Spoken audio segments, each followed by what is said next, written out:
चलो तो पहले क्वेश्चन से स्टार्ट करते हैं, सीधे क्वेश्चन पे आते हैं, ज़्यादा सोचते नहीं हैं। तो मेनली हम 22 वाले पेपर से पहले स्टार्ट कर रहे हैं, बाकी और भी करेंगे। ठीक है, चलो तो पहला क्वेश्चन देखो यार।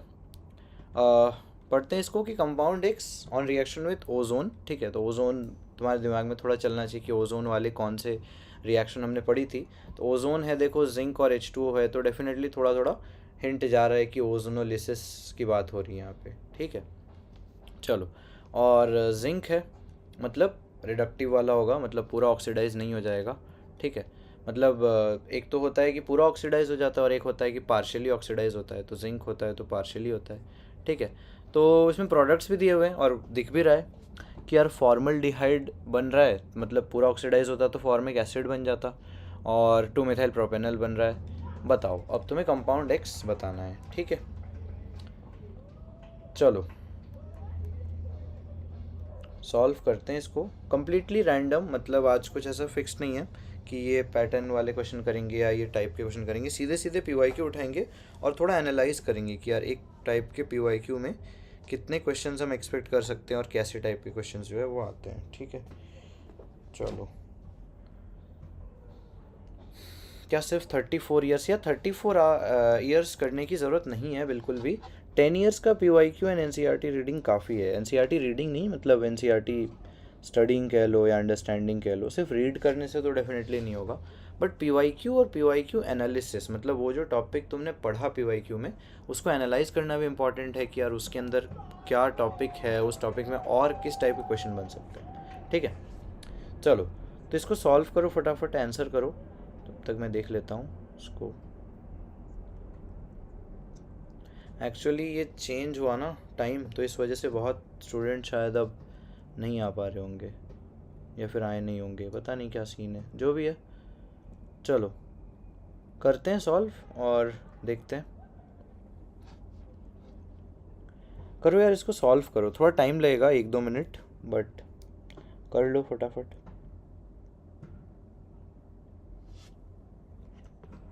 इसको इधर रख, चलो या इधर ही ठीक है यार। PYQ इनफ है फिज़िक्स के लिए? यार PYQs हमेशा मोर देन इनफ होते हैं, बट PYQ को अच्छे तरीके से करना इंपॉर्टेंट है, सिर्फ प्रीवियस ईयर क्वेश्चन करके नहीं होगा। ठीक है, मतलब प्रीवियस ईयर क्वेश्चन और क्वेश्चन के पीछे का टॉपिक, उस टॉपिक की अच्छे से अंडरस्टैंडिंग होनी चाहिए, उससे और कौन कौन से क्वेश्चन बनते हैं ये आना चाहिए तुम्हें। ठीक है, क्योंकि एग्जैक्ट PYQ तो रिपीट मोस्टली नहीं होते हैं, बट काइंड ऑफ उस टॉपिक के ही आसपास चीज़ें घूमते रहती है। ठीक है, मेरे मार्क्स 400 के अबव नहीं आ रहे हैं यार। देखो, अगर जिनका मार्क्स थोड़ा सा कम है ना, लेट से 400 या 350, तो मतलब 400 जो स्कोर है वो इतना भी ख़राब नहीं है, मतलब इसमें तुम्हारा कोई ऐसा दिक्कत नहीं है कि तुम्हें अंडरस्टैंडिंग की दिक्कत है या IQ में कोई दिक्कत है या फिर तुम्हारा दिमाग तेज़ नहीं है, तो ये सब का कोई रोल नहीं होता है। तुमको बस देखना ये थोड़ा सा एनालिसिस करना है, थोड़ा सा एनालिसिस करना है कि दिक्कत कहाँ आ रही है। स्टडी टाइम नहीं दे पा रहे हो, या फिर कंसेप्ट्स वीक हैं, सही जगह से पढ़ाई नहीं हो पा रही है, या फिर सही तरीके से पढ़ाई नहीं हो पा रही है, या फिर क्या मिस्टेक्स है। ठीक है, इस चीज़ का तुम्हें एनालिसिस करना है कि क्या दिक्कतें आ रही हैं, सिली मिस्टेक हो रहा है या फिज़िक्स वीक है। सब्जेक्ट वाइज एनालाइज करो, चैप्टर वाइज एनालाइज करो कि ये चैप्टर गलत हो रहा है या ये टॉपिक गलत हो रहा है या फिर ये सब्जेक्ट ही वीक है। तो ऐसे एनालाइज करो, फिर पता लगेगा तुम्हें कि दिक्कतें कहाँ हैं, फिर उस चीज़ को सॉल्व करो। ठीक है, अच्छा क्वेश्चन कोई सॉल्व क्यों नहीं कर रहा यार? ये क्वेश्चन नहीं आ रहा क्या तुम्हें? ट्राई तो करो, अब तक एक भी आंसर नहीं देख रहा हूँ मैं। मेरा वेट कर रहे हो क्या? एक बार खुद से सॉल्व करो यार। फिज़िक्स को अच्छा कैसे बनाएं? देखो, फिज़िक्स को अच्छा बनाने का एक ही तरीका है, प्रैक्टिस, प्रैक्टिस और प्रैक्टिस, प्रैक्टिस इनटू 100। मतलब तुम्हें 100 क्वेश्चंस वगैरह ट्राई करना है। वीडियो ब्लर है, रुको रुको, इसको साफ़ करूँ क्या यार? कैमरा कैसे साफ़ करे? टिश्यू है मेरे पास, थोड़ा सा कैमरा साफ। चलो अब शायद सही हो। ठीक है, अब ठीक आ रहा होगा। चलो कैमरे का बोल रहे होगे फिर तो। सॉल्व करो यार फटाफट। आपका पढ़ाया हुआ बायो बहुत अच्छे से याद हो गया, आप क्यों नहीं आगे पढ़ा रहे? यार ऑनेस्टली बताऊँ, मैं कंटिन्यू करना चाहता हूँ, करूँगा भी, बट मैं जैन से कर पाऊँगा यार, मेरे प्री प्रॉफ्स एग्ज़ाम्स है। खल खलौंडा आज हमें पढ़ा रहा है। यार देखो, तुम्हारे जितने भी ग्रेट टीचर्स हैं ना, वो भी कभी ना कभी कल के लौंडे ही थे यार। ठीक है, तो अब वो भी कभी तो स्टार्ट किए हैं। और मेरा तो हमेशा से ये मानना है कि यार जो तुम्हारा दोस्त तुम्हें पढ़ा सकता है अगर अच्छे से, तो उसका कोई अच्छा सब्स्टिट्यूट नहीं है, क्योंकि वो तुम्हारी प्रॉब्लम्स को अच्छे से समझ सकता है। ठीक है, जैसे मैं बहुत सारे टॉपिक्स थे जो मेरे को टीचर का पढ़ाया हुआ नहीं समझ आया था, बट फिर ऐसा हुआ कि मैंने अपने फ्रेंड्स को बोला कि यार ये मेरे को थोड़ा समझा दे, फिर मेरे को दोस्त ने अपने तरीके से समझाया कि यार देख ऐसा समझते हैं इसको, कि थोड़ा सा रिलेट करके या कैसे भी। तो मतलब अलग अलग पर्सपेक्टिव है यार। जैसे हमारे पेरेंट्स की एडवाइस कभी काम आता है हमारी लाइफ में, कभी कभी हमारे पेरेंट्स वो चीज़ नहीं पता पाते, हमारे दोस्त जो है मतलब वो समझा ले जाते हैं, है ना। तो मतलब सबका अलग पर्सपेक्टिव है, सबका अलग नज़रिया है। ठीक है, तो तुम्हारी मर्ज़ी यार, पढ़ना है तो पढ़ो। ठीक है, चलो, कोई ना यार। ओके यार, क्वेश्चन तो सॉल्व करो, किसी ने अब तक क्वेश्चन सॉल्व नहीं किया है भाई। क्वेश्चन सॉल्व करो यार, क्वेश्चन क्वेश्चन सॉल्व करो। नहीं करो, नहीं कर पा रहे हो तो बताओ, मैं कर देता हूँ। चलो, ओके। प्लीज़ आप बायो पढ़ाइए। हाँ यार, करेंगे करेंगे करेंगे। It's like ask me anything session. हाँ मतलब मतलब हाँ, ask me anything session and doubt session कह लो, बट ये मोर ऑफ अ जो है वो तो नहीं हो पा रहा है, that is PYQ and PYQ analysis. ठीक है, नोट्स टेलीग्राम पे डले हुए हैं यार, टेलीग्राम, मेरे टेलीग्राम पे नोट्स डले हुए हैं, और रोज़ मैं ट्राई करता हूँ कि कुछ क्वेश्चंस भी डाल दूँ अच्छे अच्छे। ठीक है, तो फ्री टाइम में मैं कुछ क्वेश्चंस भी डाल देता हूँ, मतलब पोल वाला फीचर आ गया ना टेली पे, तो सॉल्व भी कर सकते हो। जैसे डेली जैसे हम क्रॉसवर्ड सॉल्व करते हैं, मतलब अभी तो खैर कोई करता नहीं है, बट पुराने ज़माने में लोग करते थे, न्यूज़पेपर्स में क्रॉसवर्ड सॉल्व करते थे। ठीक है, चलो, कोई नहीं, करे सॉल्व। अब किसी को क्वेश्चन, अच्छा किसी ने दिया आंसर, चलो फाइनली फाइनली परमेश्वर ने आंसर दिया यार। आंसर क्या बोला है? 2 बोल रहे हो क्या? पेंट टू इन। किसी ने बोला आंसर 3 इज़ करेक्ट, एक ने आंसर 3 दिया है। चलो, हाँ बिल्कुल सही आंसर यार, 3 ही होगा। ठीक है, मैं सॉल्व कर देता हूँ। देखो, फॉर्मल्डिहाइड मतलब क्या? HCHO। ठीक है, तो ये तुम्हारा फॉर्मल्डिहाइड का स्ट्रक्चर हो गया। और 2 मिथाइल प्रोपेनिल मतलब कौन सा हो गया? देखो,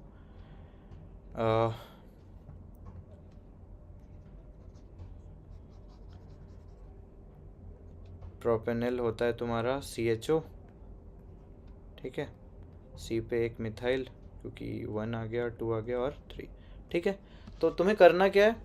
कुछ नहीं करना, ये O और O को जोड़ देना है, क्योंकि एक्चुअली ओजोनोलिसिस में होता क्या था, वो डबल बॉन्ड को तोड़ देता था और वहाँ पे O और O जोड़ देता था। ठीक है, और अगर यहाँ पे जिंक नहीं होता तो फर्दर ऑक्सीडाइज हो सकता था, बट क्योंकि यहाँ पे जिंक है तो फर्दर ऑक्सीडाइज हुआ नहीं। तो हो फाइनल क्या बन रहा है देखो, CH2 double bond CH, CH3 CH3। इसकी नेमिंग करते हैं, नंबर 1 2 3 4। तो क्या हो जाएगा आंसर? 3 मिथाइल ब्यूट 1 इन। ठीक है, चलो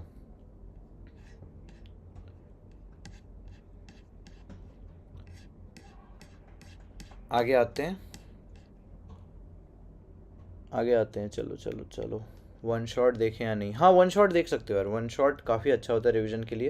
मतलब लास्ट में जैसे मैं बता रहा हूँ तुम्हें, मैं एक काम किया करता था अपने NCERT रिवीजन के लिए, कुछ चैनल था, मेरे को एग्जैक्टली नाम याद नहीं, कुछ शायद बीट्स फॉर बायोलॉजी या पता नहीं ऐसा कुछ था। तो उसमें वो क्या करते हैं ना, NCERT को फटाफट रिव्यू करवाते हैं, मतलब NCERT की लाइनों को रिव्यू करवाते हैं कि यार ये लाइन इंपॉर्टेंट है, यहाँ से क्वेश्चन आया हुआ है, तो मैं वो देखता था। ठीक है, चलो, ओके, आगे ये क्वेश्चन सॉल्व करो यार, ये भी इजी है। तो यहाँ से हमें क्या देखना है? हाँ, एनालिसिस पॉइंट पे आते हैं। चलो, PYQ तो देखा, एनालिसिस पॉइंट पे आते हैं। एनालिसिस में यार जो ओजोनोलिसिस रिएक्शन है ना, वहाँ से आप अलग अलग टाइप के रिएक्शन एक्सपेक्ट कर सकते हो। ये जो है ये ब्लू से लिख रहा हूँ मैं, ये थोड़ा रिवर्स टाइप का क्वेश्चन है। मतलब यहाँ पे ओजोनोलिसिस का तुम्हें प्रोडक्ट दे दिया और तुम्हें रिएक्टेंट तक पहुँचना था। कई बार तुम्हें उल्टा करेंगे, रिएक्टेंट दे देंगे, तुम्हें प्रोडक्ट तक पहुँचना रहेगा। ठीक है, तो ऐसा कुछ क्वेश्चन भी आ सकता है कि इफ़ ये वाला दे देंगे, मान लो कि if 3 methyl but 1 ene undergoes ozonolysis what will be the products formed.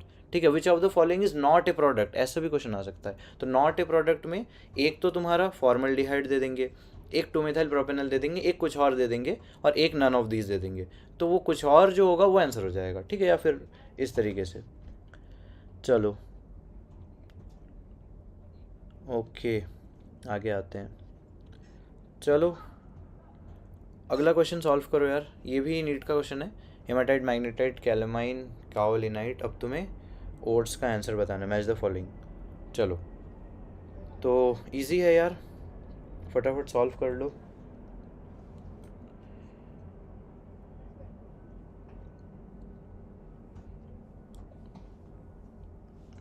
भैया आप ये सेशन हमेशा लेते हो?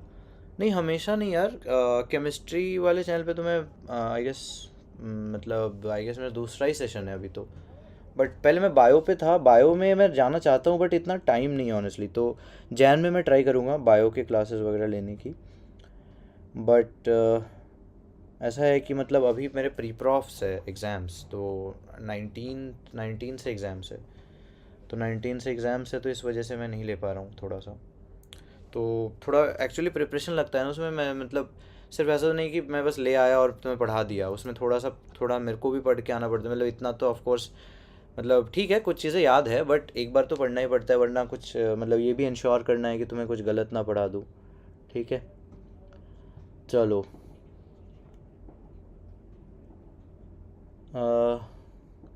इसको सॉल्व कर लो यार। आंसर क्या दे रहे हो? 4। हाँ बिल्कुल सही, आंसर 4 हो जाएगा। देखते हैं हेमाटाइट क्या होता है यार। हीम मतलब नाम से थोड़ा पता लग रहा है आयरन। ठीक है, डिवाइन कह रहे हैं भैया प्लीज़ आंसर माय क्वेश्चन। रुको रुको, करता हूँ हाँ, एक सेकंड बस ये क्वेश्चन सॉल्व करा दूँ। हेमाटाइट, ठीक है, क्या हो जाएगा आंसर? 3 Fe2O3। और इसका दूसरा और होता है मैग्नेटाइट। ठीक है, Fe3O4। और कैलामाइन जो होता है वो जिंक वाला होता है। ठीक है, तो C2। A3B1 तो 1 में भी था बट C के वजह से फिर 1 गलत हो गया, तो आंसर 4 हो गया डी। काओलिनाइट एक कॉम्प्लेक्स और होता है।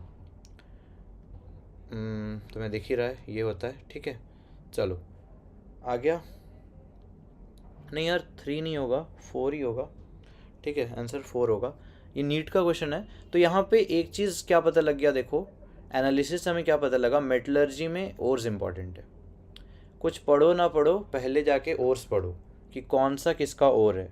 ठीक है, तो देखो ऐसे PYQ को में पता लगता है। मतलब तुम मेटलर्जी स्टार्टिंग से पढ़ रहे हो, एकदम फर्स्ट लाइन से लेके एंड लाइन तक तुम्हें पता ही नहीं है कि पढ़ना कहाँ है, कहाँ पे ज़्यादा जोर देना है। क्योंकि देखो मतलब एफर्ट तुम लिमिटेड लगा सकते हो, ऐसा नहीं है कि तुम सब कुछ बहुत अच्छे से कर सकते हो। ठीक है, तो तुम्हें पता होना चाहिए कि कहाँ पे तुम्हें ज़्यादा एफर्ट देना है, किस चीज़ को तुम्हें बार बार रिवाइज़ करना है और किस चीज़ को इतना ज़्यादा रिवाइज़ नहीं करना है।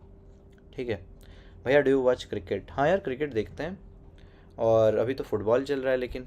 ठीक है ओके, आया समझ कौन से चैप्टर? ये मेटलर्जी का है ना PYQ तो।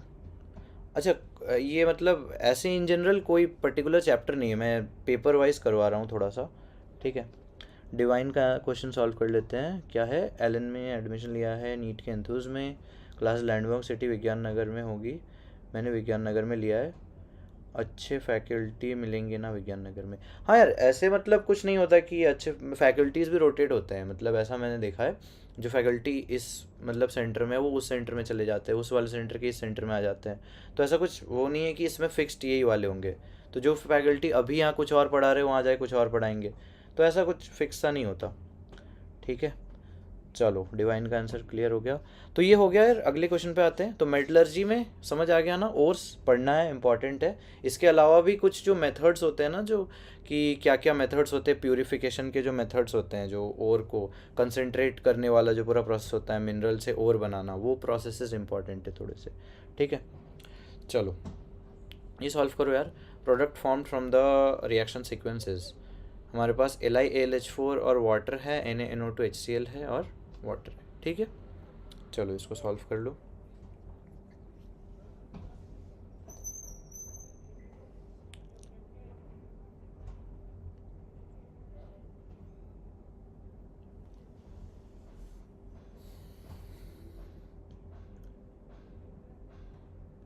ये तो 2022 का ही क्वेश्चन है।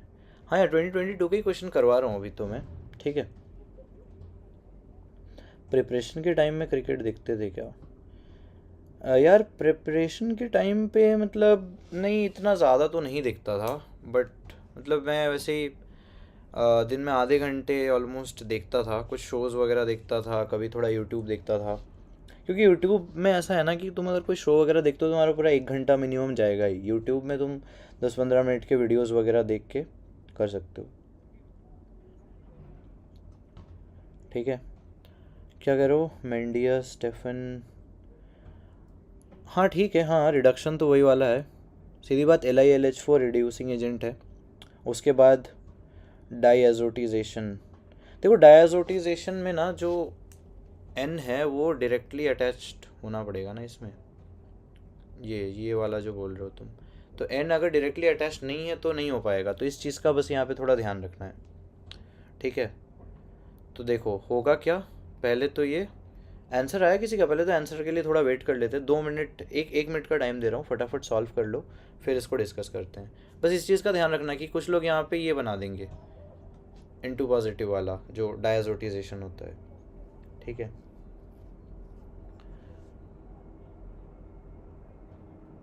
तो भाई अब आप तो अभी YT पर ही हो, तो क्या अब चले जाएं?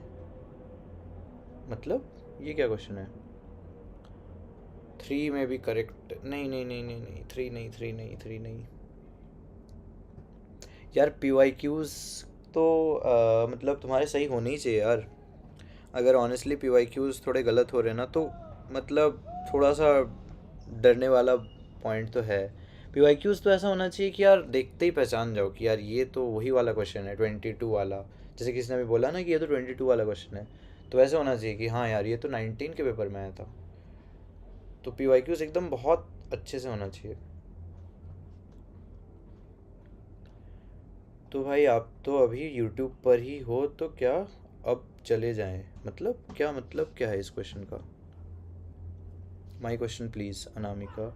जिसका अभी पूरा सिलेबस कंप्लीट नहीं है वही सेशन अटेंड कर सकते। अरे हाँ डेफिनेटली यार।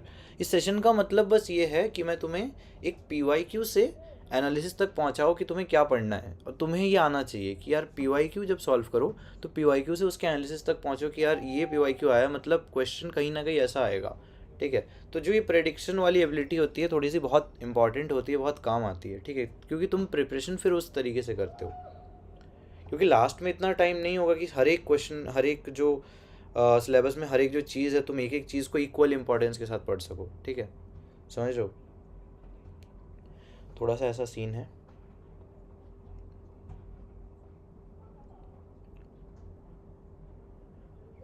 ठीक है।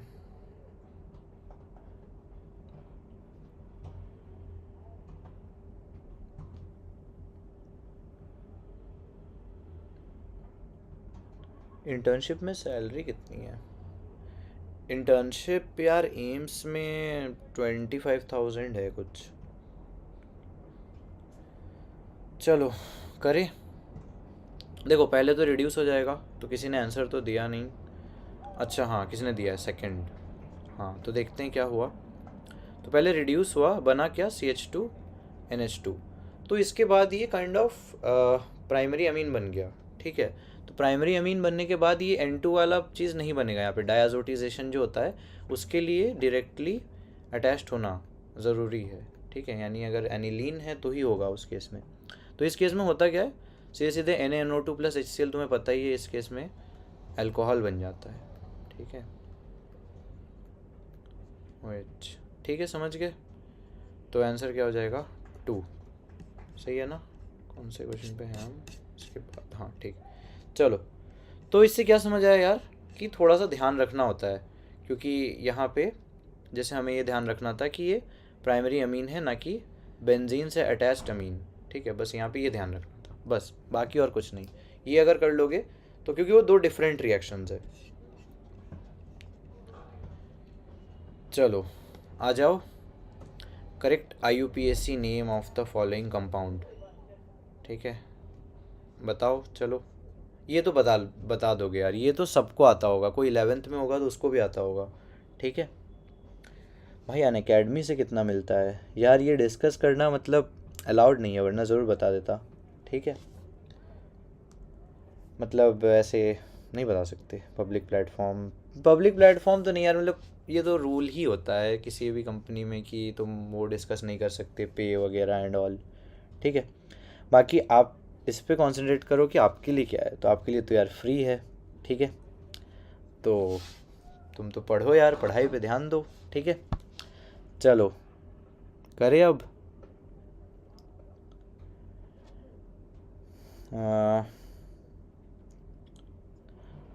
थर्ड बोल रहे हो क्या? चलो सॉल्व करके देखते हैं। अच्छा पहले तो बताओ कि इसमें फंक्शनल ग्रुप क्या है। OH है, ठीक है। तो OH में अगर तुम यहाँ से नंबरिंग करोगे तो थर्ड पे आएगा, यहाँ से करोगे तो फोर्थ पे आएगा। तो डेफिनेटली यार फोर्थ तो होगा नहीं, क्योंकि हमेशा फंक्शनल ग्रुप को हमें प्रायोरिटी देनी होती है। तो 4 ऑल वालों को तो काटो। तो 3 ऑल वाले में अब हमें देखना है कि नाम लिखेंगे कैसे। तो नाम हमेशा अल्फ़ाबेटिकल ऑर्डर में लिखा जाता है। तो सबसे पहले B आता है, फिर C आता है, फिर M आता है। तो देख लो यार, यहाँ पे भी B है बट यहाँ पे पहले M दिया है फिर C दिया है, तो ये गलत हो जाएगा। पहले ब्रोमो 1 ब्रोमो 5 क्लोरो और 4 मिथाइल। ठीक है, चलो डेली एम्स कितने बार मिल जाएगा OBC यार। मतलब ऐसा होता है कि अगर नॉर्मल कट ऑफ लेट से 705 है तो OBC में अराउंड 695, तो मतलब 5 to 10 मार्क्स का डिफरेंस यूजुअली होता है, बट उससे ज़्यादा का डिफरेंस नहीं होता। तो तुम्हें तो 690 अबव एम करना ही पड़ेगा अगर एम सैलरी चाहिए। ठीक है, चलो तो इससे क्या समझ में आया यार कि IUPAC, मैंने तुम्हें पहले भी बताया, IUPAC से एक क्वेश्चन पक्का आएगा ही, कंफर्म। रूल्स इस तरीके से याद करो कि गलत नहीं हो, और इतना ज़्यादा टफ नहीं आएगा। ठीक है, ये एक मैं तुम्हें पहले ही बता चुका हूँ, अभी बता दिया। IUPAC एक क्वेश्चन पक्का आएगा और एक क्वेश्चन ऑलमोस्ट कंफर्म उसमें से आएगा तुम्हारा, जो हाउ मेनी सिग्मा बॉन्ड्स और हाउ मेनी पाई बॉन्ड्स। समझ के? चलो एम्स में फ़ीस, एम्स में मतलब 5000 होती है फ़ीस पूरे 5 साल के लिए। मतलब कितना हो गया, अगर वैसे डिवाइड करोगे तो 1000 पर ईयर हो गया, और उसमें से भी आई गेस कुछ 1200 या समथिंग रिफंड हो जाती है। नेक्स्ट ईयर में आपसे एम्स दिल्ली पर मिलूँगा। हाँ यार, ज़रूर मेहनत करते रहो यार, मिल जाएगा एम्स दिल्ली। ठीक है, सॉल्व करो यार, सॉल्व करो, इसको सॉल्व करो। हाँ, ये शायद थोड़ा टाइम लग जाए, बट यहाँ पे कुछ चीज़ें हिंट है जो मैं तुम्हें एक तरीका बताऊंगा कि मतलब इस तरीके से क्वेश्चन सॉल्व किया करो। ठीक है, तो बट पहले तो अभी खुद से ट्राई करो, 2 मिनट का टाइम है, फिर करते हैं। क्या आंसर दे रहे हो इसका? सी तो नहीं है यार, डी। हाँ बिल्कुल ठीक है यार, डी हो जाएगा। हाँ डी या फोर्थ कह लो, हाँ फोर्थ। ठीक है, इतना टाइम कैसे मिल जाता है MBBS में यार। देखो मैंने एक वीडियो बनाया अपने यूट्यूब चैनल पे, डे इन माई लाइफ, उसमें देख लेना, टाइम का आइडिया थोड़ा लग जाएगा। मतलब इतना टाइम तो होता ही यार, मतलब इतना टाइम तो ऑफ कोर्स मिल ही जाएगा। और ऐसा नहीं कि मैं रोज़ सेशन ले रहा हूँ, जैसे मैं पूरे वीक में मैंने केमिस्ट्री एक्सप्रेस पे एक सेशन लिया था और आज मेरा दूसरा सेशन है। ठीक है, चलो तो सॉल्व करिए इसको। देखो होता क्या है, यहाँ पे जब हमें पर मिनट आ गया ना, तो ही हमें पता लग जाना चाहिए कि पर मिनट वाला जो आता है ये तुम्हारा फर्स्ट ऑर्डर रिएक्शन में आता है। ठीक है, फर्स्ट ऑर्डर रिएक्शन में क्यों? क्योंकि यार अगर तुम थोड़ा सा तुम्हें आइडिया हो, जैसे DA/dt आता है, ए हम यहाँ पे क्योंकि यहाँ पे रिएक्टेंट ए है, तो DA/dt इक्वल टू के A⁴n। अगर तुम इसको यूनिट वाइज सॉल्व करोगे, मैं यूनिट वाइज बात कर रहा हूँ, तो के की यूनिट क्या आ जाएगी? देखो 1/dt DA/A⁴n। तो अगर यूनिट में देखोगे तो टाइम का इन्वर्स आ गया यहाँ पे, क्योंकि टाइम से डिवाइड हो रहा था, क्योंकि dt भी तो टाइम ही है काइंड ऑफ, और dA भी काइंड ऑफ कॉन्सेंट्रेशन ही है।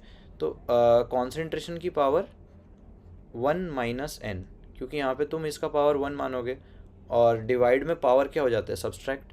ठीक है, तो यहाँ पे 1 माइनस एन की वैल्यू 0 है, क्योंकि यूनिट में सिर्फ मिनट की पावर -1 आ रहा है। तो एन का वैल्यू क्या आ गया, 1, मतलब ये कौन सा है, फर्स्ट ऑर्डर। फर्स्ट ऑर्डर आते ही तुम सीधे सीधे फॉर्मूला लगा सकते हो, 2.3 log A initial upon A final equal to K times delta T.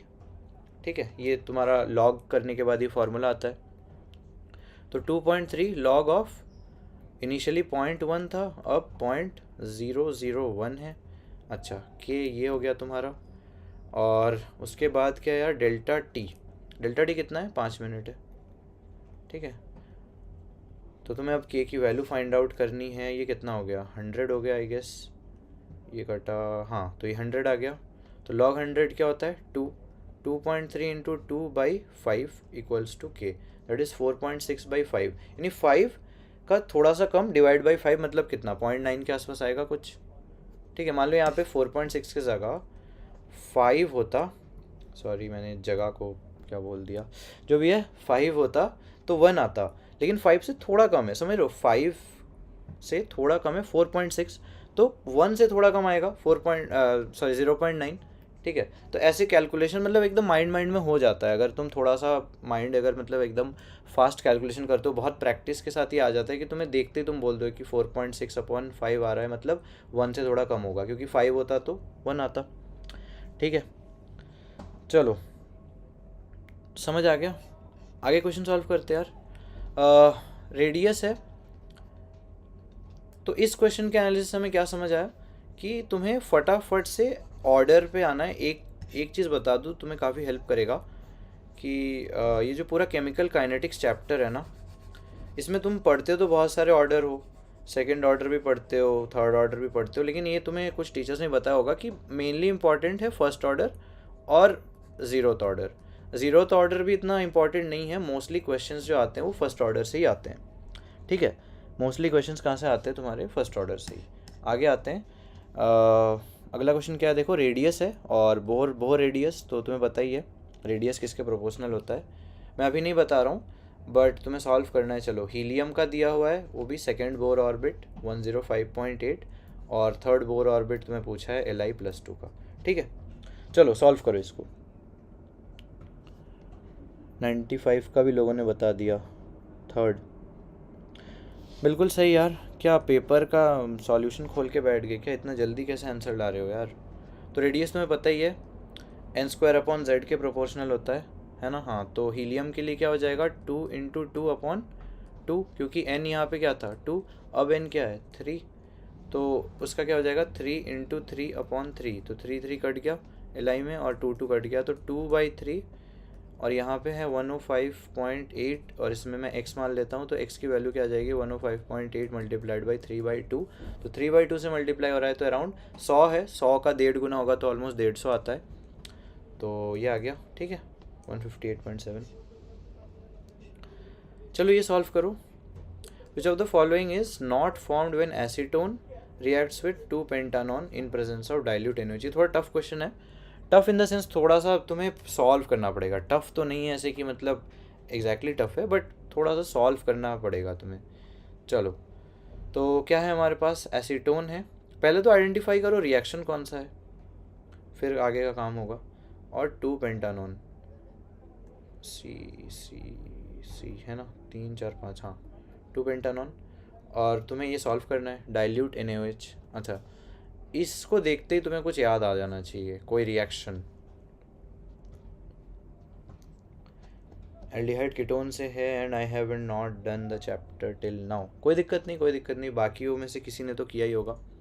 अच्छा, इस चीज़ से हमें क्या समझ आया बोर ऑर्बिट वाले क्वेश्चन से, कि ये वाले फॉर्मूले अच्छे से कर लेना, ये n² वाला कर लेना, एक वो वाला आता है माइनस का 13.6 वाला आता है, ठीक है, जिसमें एनर्जी वाला होता है ना, टोटल एनर्जी वाला क्या होता है शायद, आई गेस Z²/n² होता है ना शायद, तो ये एक याद कर लेना।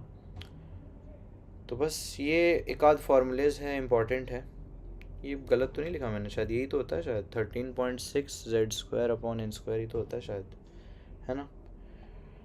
ठीक है, बस ये कुछ फार्मूलेज याद कर लेना बोर वाले में। ये क्या कह रहे हो, SN2? वो तो ठीक है, रिएक्शन का नाम क्या था कुछ याद करो, 96 वाले रिएक्शन में कुछ नाम था उसका।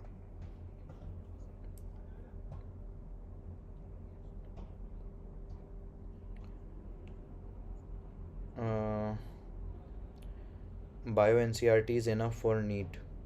हाँ यार, definitely definitely NCERT is enough for NEET, more than enough. बस उसको अच्छे से पढ़ना, PYQ एनालाइज कर लेना, और कुछ अगर टीचर वगैरह बताते हैं एक्स्ट्रा चीज़ें या एक्स्ट्रा चीज़ें कहीं से पढ़ते हो तो NCERT में ही उसको लिख लेना, ठीक है। इंपॉर्टेंट चीज़ें ही लिखना, मतलब उल्टा पुल्टा तो लिखोगे तो फिर बहुत कुछ लिख सकते हो, ठीक है। चलो, ऑर्गेनिक इनऑर्गेनिक के लिए NCERT इनफ। ऑर्गेनिक में बोलूँगा किसी टीचर से पढ़ो, बेटर है। बिकॉज ऑर्गेनिक में मैंने कल भी डिस्कस, कल नहीं पिछले सेशन में भी डिस्कस किया था कि मतलब कॉन्सेप्चुअल है काफ़ी। तो अगर NCERT में यही दिक्कत है ना कि काफ़ी फ्रैगमेंटेड से इन्फॉर्मेशन है। मैं तुम्हें बताया था ना, जैसे एक चैप्टर में कुछ चीज़ पढ़ोगे, अगले चैप्टर में कोई चीज़ कंटिन्यूड फॉर्म में दी होगी, थर्ड चैप्टर में भी कोई चीज़ कंटिन्यूड फॉर्म में। तो याद सा आएगा कि ऐसा पहले कुछ पढ़ा था, बट रिलेट नहीं हो पाएगा। तो अच्छे से रिलेट करने के लिए बेटर है कि किसी अच्छे टीचर से ही पढ़ो, ठीक है। इनऑर्गेनिक पढ़ सकते हो नो डाउट, पूरी NCERT से पढ़ सकते हो, खुद से पढ़ सकते हो, किसी भी टीचर की एज सच रिक्वायरमेंट नहीं है। बट कोई टीचर अगर नोट्स वगैरह बनवा दे, अच्छे से पढ़ा दे, तो डेफिनेटली हेल्प होता है, ठीक है। ओके, चलो ये सॉल्व तो करो। इसका आंसर क्यों नहीं आ रहा? 96 का आंसर क्या होगा? तो हम लोग ईजी तरीका अपनाते हैं, ठीक है। अरे नहीं भाई, डीकार्बोक्सिलेशन रिएक्शन कहाँ है? ये एल्डोल है यार, एल्डोल भूल गए। एल्डोल रिएक्शन, एल्डोल रिएक्शन भूल गए। पहले OH बनता है, फिर OH ख़त्म हो जाता है जब हम उसको हीट करते हैं, क्योंकि यहाँ पे हीट किया है ना, एल्डोल कंडेंसेशन हो जाता है ना। तो उसके बाद फिर उसको हीट करने पे एल्डोल रिएक्शन हो जाता है, जो डबल बॉन्ड ला देता है, ठीक है। समझ लो, पहले यहाँ पे OH होगा,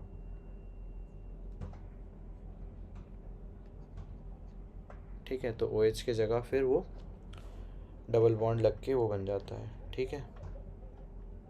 यहाँ पे होगा शायद, हाँ यहाँ, फिर ये डबल बॉन्ड बन जाएगा, समझे? अच्छा हाँ, ठीक है ना। एल्डोल कंडेंसेशन आई मीन 11 दो अभी नहीं पता। अच्छा कोई नहीं यार, 11th में कोई नहीं 11th वालों को शायद नहीं पता होगा। मैं थोड़ा समझा देता हूँ, देखो होता क्या है। तुम्हें करना क्या है यहाँ पे, समझाता हूँ थोड़ा सा। 11th वालों भी थोड़ा सुन लो, तुम्हें करना क्या, ईजी तरीका बता रहा हूँ। तुम इसको सीधे सीधे तोड़ दो, इधर O ले आओ, और जिसमें ऑलरेडी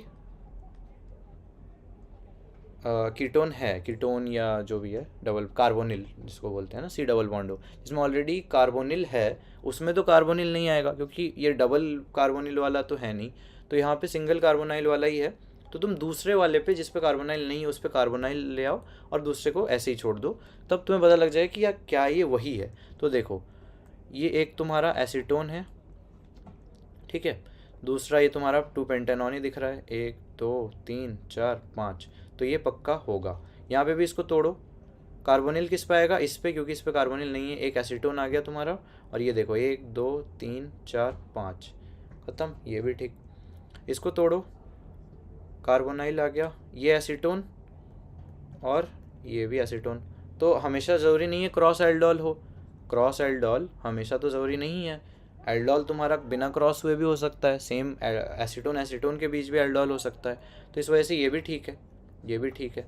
तो नॉट कौन सा होगा, ये वाला होगा। कैसे, देखो इसको तुम काटो। अच्छा, अब ये क्या, ये एसीटोन है? नहीं, ये क्या है तुम्हारा, 1 2 3 4 5। तो ना तो ये 2 पेंटानॉन है, और ना ये 2 पेंटानॉन है, ना ये एसीटोन है। तो ना पेंटानॉन भी नहीं हुआ, एसीटोन भी नहीं हुआ, तो ये आंसर हो जाएगा, ठीक है। समझ गए, आंसर 4th। हाँ समझ गए, आंसर 4th हो जाएगा। इजी तरीका समझ गए। अभी तुम पूरा एल्डोल बनाने बैठते तो हालत ख़राब हो जाती तुम्हारी, ठीक है। तो डेफिनेटली यहाँ पे इजी तरीका अपनाओ, उसको तुम थोड़ा सा दिमाग लगाना था। अच्छा, अभी अगर तुम्हारे मतलब तुम थोड़ा दिमाग नहीं लगाते तो गलती से पता है क्या करते, पूरा एसीटोन का एल्डोल रिएक्शन लिखते, 2 पेंटानॉन का एल्डोल रिएक्शन लिखते, फिर इन दोनों का कंबाइंड एल्डोल रिएक्शन लिखते, ठीक है, और कंबाइंड लिखने के बाद फिर कंपेयर करते हैं इनसे कि क्या ये वही वाले प्रोडक्ट है, तो वो हो जाता तुम्हारा गलत तरीका। ठीक है, तो ऐसे क्वेश्चन बहुत आ रहे हैं। ये चीज़ का इस ट्रेंड से तुम्हें क्या पता लगा कि बहुत, एक तो होता है रिएक्शन टू प्रोडक्ट, ठीक है ना, और एक आता है तुम्हारा प्रोडक्ट टू रिएक्शन। खैर यहाँ पे ऑफ कोर्स ये भी रिएक्शन टू प्रोडक्ट था, बट ये कैसा था कि रिएक्शन टू प्रोडक्ट तो तुम्हें दिए हुए हैं, तुम्हें एक पता करना है जो नहीं है, तो ऐसे टाइप क्वेश्चन भी आते हैं। ठीक है यार, प्लीज़ स्पैम मत करो यार, पूछ लो एक बार कि मेरा क्वेश्चन देख लो। ओबीसी के लिए यार बता तो दिया था, अराउंड 690, ठीक है 690 के आसपास अप्रॉक्स बता रहा हूँ, ऑफ कोर्स पेपर डिफ़िकल्टी के साथ चेंज होगा, बट ऐसा होता है। ठीक है, चलो लूकास टेस्ट पे आ जाओ। प्राइमरी, सेकेंडरी, टर्शरी कैसे डिस्टिंग्विश होते हैं on the base of the reactivity. Concentrated HCl plus ZnCl2 Lucas reagent, ये बिल्कुल सही है। ठीक है, ये बिल्कुल ठीक है।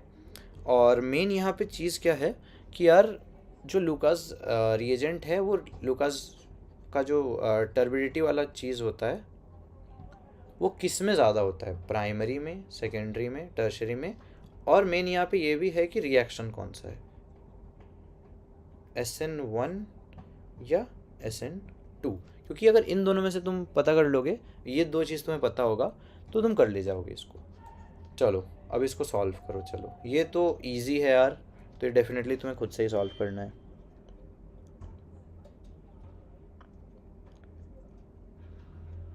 कोटा में नहीं हूँ पर किताब, ठीक है हाँ पढ़ सकते हो, कोई दिक्कत नहीं है। अब सेल्फ स्टडी, हाँ ठीक है। चलो आपकी एज कितनी है? एज यार 20 ईयर्स, ठीक है।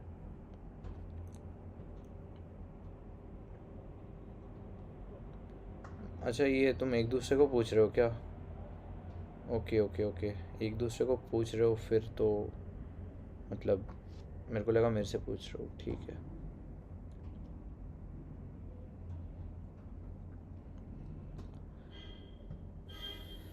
चलो क्या हो जाएगा?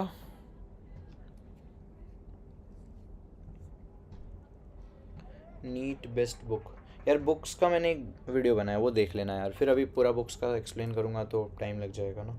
हाँ बिल्कुल सही यार, 1 इज़ करेक्ट 2 इज़ इनकरेक्ट, क्योंकि हाँ लूकास ही यूज़ करते हैं। ठीक है, तो प्राइमरी, सेकेंडरी, टर्शरी में on the base of the reactivity with concentrated HCl and ZnCl2, लेकिन प्राइमरी मोस्ट रिएक्टिव नहीं होती, क्योंकि मैकेनिज्म कौन सा होता है यहाँ पे, SN1। क्यों? क्योंकि जो OH वाला पार्ट होता है ना, यहाँ पे H+ अटैक करता है, और ये बहुत अच्छा लिविंग ग्रुप बन जाता है, ये बहुत अच्छा लिविंग ग्रुप बन जाता है, तो फिर कार्बोकैटायन फॉर्मेशन होता है। अच्छा तुम्हें पता है कार्बोकैटायन सबसे ज़्यादा स्टेबल किसका होगा? टर्शरी का। जब टर्शरी का सबसे ज़्यादा स्टेबल कार्बोकैटायन होगा, क्यों? Why? Due to +H effect. ठीक है, +H इफेक्ट सबसे ज़्यादा टर्शरी में होगा, तो स्टेबल सबसे ज़्यादा टर्शरी होगा, और जब स्टेबल ज़्यादा होगा तो रिएक्टिव भी ज़्यादा टर्शरी होगा, तो प्राइमरी मोस्ट रिएक्टिव ये गलत है। और टर्बिडिटी रूम टेम्परेचर में नहीं देते हैं, वो हीट करने पे देते हैं, वो भी आधे घंटे तक हीट करना पड़ता है जो टर्शरी वाला होता है। तो हम रिवाइज करते हैं, टर्शरी का सबसे ज़्यादा रिएक्टिविटी, फिर सेकेंडरी और फिर प्राइमरी। अच्छा इससे तुम्हें क्या पता लगा? देखो अब तक हमने 2 ऑर्गेनिक के रिएक्शंस किए, दोनों कैसे थे? नेम वाले। तो मैंने तुम्हें क्या बताया, अगर तुम्हें 20% पढ़ के ऑर्गेनिक में 60 to 70% मार्क्स लाना है, 20 तो नहीं कहूँगा 30% कहूँगा, 30% पढ़ के अगर तुम्हें ऑर्गेनिक में 60 to 70% मार्क्स लाना है, तो कुछ ही सिलेक्टेड टॉपिक्स है, पिछले बार भी बताया था वो पढ़ने हैं। IUPAC कर लो सबसे पहले, पक्का 2 क्वेश्चंस हो जाएंगे तुम्हारे। ठीक है, आइसोमेरिज्म पूरा कर लो, इसके अलावा थियोरेटिकल सारे कर लो, थियोरेटिकल वही chemistry in everyday life, biomolecule, polymer, qualitative quantitative analysis. ठीक है, और क्या करोगे? Reaction mechanism 1 +M +H +I वो कर लो, और रिएक्शन के अंदर सिर्फ नेम रिएक्शन, सिर्फ और सिर्फ नेम रिएक्शन, इतना कर लोगे तो तुमने 30% पढ़ा है। पढ़ने को तो तुम्हारे लिए अभी भी 70% चीज़ें बाकी है, लेकिन इस 30% में से आएगा 60 to 70% ऑफ ऑर्गेनिक। ठीक है, और जो बचा 70% उसमें से आएगा 30% ऑफ ऑर्गेनिक। समझे? तो कुछ भी हो जाए, कैसे भी हो जाए, नेम रिएक्शंस तुम्हें अच्छे से करने ही है। चलो, रूबी और एमराल्ड के डिफरेंट कलर्स, हाँ उसमें ऐसा कुछ होता था ना, मेरे को एग्जैक्टली याद नहीं था क्या था, बट आई गेस उसमें ऐसा होता था कि इम्प्योरिटीज़ पे डिपेंड करता था, कि इम्प्योरिटीज़ जितने ज़्यादा होंगे उसके अकॉर्डिंगली कलर चेंज होता था, है ना। तो मतलब इतना तो यार याद नहीं, गूगल वगैरह कर लो, रूबी और एमराल्ड के डिफरेंट कलर्स में यही था शायद, इम्प्योरिटी में डिफरेंस था। Pick my question Anuj Kumar, क्या क्वेश्चन है यार तुम्हारा? अच्छा, कोचिंग को लेके बोल रहे हो क्या? कौन सा कोचिंग यार? कोचिंग में मैं मतलब ऐसा कुछ नहीं होता यार, देखो कोचिंग में डिपेंड करता है तुम्हारा घर कहाँ पे है, तुम ऑफलाइन मोड प्रेफर करते हो ऑनलाइन मोड प्रेफर करते हो, ठीक है। तो पर्सन टू पर्सन वेरी करता है, किसी किसी को कोई कोचिंग पसंद होता है जो ऑफलाइन हो, किसी किसी को पसंद होता है नहीं ऑनलाइन पढ़ लेगा वो, ठीक है। तो वो पर्सन टू पर्सन डिपेंड करता है यार, देखो तो ऐसा होता है। चलो आगे आते हैं यार, KMnO4 का हमें देखना है ऑक्सीडाइज किसको कर रहा है, आयोडाइड को आयोडेट। ये इंपॉर्टेंट नहीं है, इंपॉर्टेंट है यहाँ पे न्यूट्रल और फेंटली एल्केलाइन। ये ऑक्सीडाइज किसी को भी कुछ भी करे, ये फ़र्क नहीं पड़ता हमें, but change in oxidation state देखना है हमें मैंगनीज का इन दिस रिएक्शन। तो तुम्हें बस तीन चीज़ें याद रख लेना, तो ये भी रिवाइज करवा देता हूँ। एक होता है एसिडिक में, एक होता है न्यूट्रल और फेंटली एल्कलाइन, यानी या तो बिल्कुल ही न्यूट्रल या फिर थोड़ा सा एल्कलाइन, ठीक है। जैसे ब्लड को क्या बोलोगे तुम, स्लाइटली एल्कलाइन बोलते हो, तो वैसे कह सकते हो, ठीक है। और एक होता है तुम्हारा स्ट्रांगली एल्कलाइन, स्ट्रांगली बेसिक कह लो या एल्कलाइन कह लो, समझ गए। तो एसिडिक वाले में होगा क्या, Mn तुम्हारा पहले +7 में था, है ना, KMnO4 में +7 में ही है, MnO4 माइनस फॉर्म में है। तो इसकी शॉर्ट ट्रिक तो तुम्हें पता ही होगी, फोर्स का तुम्हें जैसे ऑक्सीडेशन स्टेट होगा पता होता है 2, तो 4 × 2 8 और -1, तो ऐसे होता है। तो एसिडिक में क्या होता है, सीधे इसको Mn+2 तक चला जाता है ये। न्यूट्रल में Mn+7 से Mn+4 तक जाता है, यानी in the form of MnO2, ठीक है। और स्ट्रांगली बेसिक में Mn+7 से Mn+6 में जाता है in the form of MnO4-2। समझ गए? आप कहाँ से हो? मैं उड़ीसा से हूँ यार, उड़ीसा में एक सिटी है राउरकेला करके, मैं वहाँ से हूँ, ठीक है। यहाँ पे स्टील प्लांट वगैरह है, तो यहाँ पे क्या हो जाएगा आंसर यार, +7 टू +4। तो इस क्वेश्चन से हमें क्या सीखने को मिला, क्या एनालिसिस करने को मिला, कि ये वाला इंपॉर्टेंट है, ये Mn वाला ही सिर्फ इंपॉर्टेंट है। अगर तुम रेडॉक्स रिएक्शन पढ़ते हो तो वहाँ पे तुम्हें टीचर्स बता देंगे कि ये इंपॉर्टेंट है।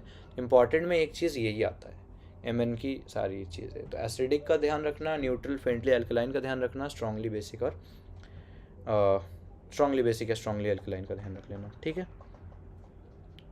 ओके, आ गया अगला क्वेश्चन करें। तो 99 का क्या गया, 3। और करते हैं यार 100 का करते हैं। Pollution due to oxides of sulphur get enhance due to the presence of, ये तो देखो एनवायरमेंटल, मतलब इसमें कुछ लॉजिक खास है नहीं, यहाँ पे से तुम्हें याद करना होता है, ठीक है। Particulate matter, ozone, hydrocarbon, hydrogen peroxide, यहाँ पे सीधे NCERT की लाइन है, तुम्हें पता होना चाहिए कि यार ये होता है, तो बस आंसर हो जाएगा।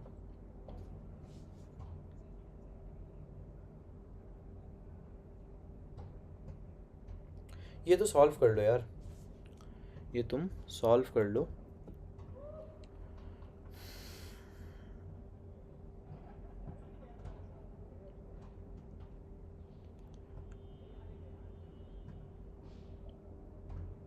फटाफट सॉल्व करो यार इसको, थोड़ा 1 मिनट का मैं टाइम दे रहा हूँ, ठीक है। चलो इसको सॉल्व कर लो।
Okay, bye to all and Sanjeet भैया also, and all the best for your NEET exam. हाँ यार, all the best for your NEET exam सबको मैं अभी भी बोल रहा हूँ, बट मैं तो खैर तुम्हारे साथ कांटेक्ट में ही हूँ।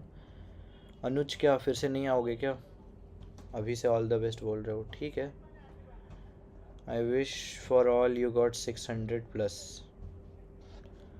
देखो अनुज, पॉइंट तो ये यार ये है कि सबका 600 प्लस आ जाए तो भी दिक्कत है। मतलब पॉइंट इज़ कि सिलेक्शन में सीट्स तो फिक्स्ड है, ऐसा तो नहीं कि 600 क्रॉस होते सब सिलेक्ट हैं। हाँ मतलब, बट डेफिनेटली मतलब जो लोग एटलीस्ट यहाँ पे पढ़ रहे हैं, मैं तो यही बोलूँगा कि आप सबका हो जाए यार, ठीक है। चलो,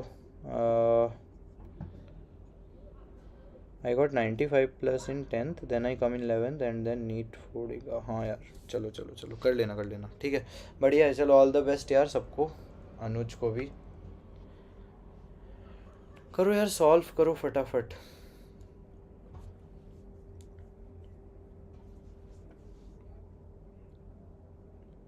सॉल्व करो यार। आंसर क्यों नहीं आ रहा एक भी? इस क्वेश्चन को कोई सॉल्व नहीं कर पा रहा क्या?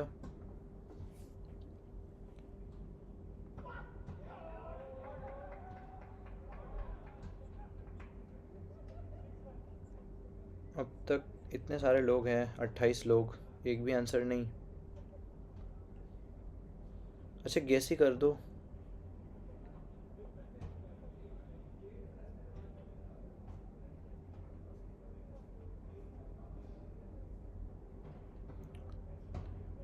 ओके, काफ़ी सारे आंसर्स आए हैं।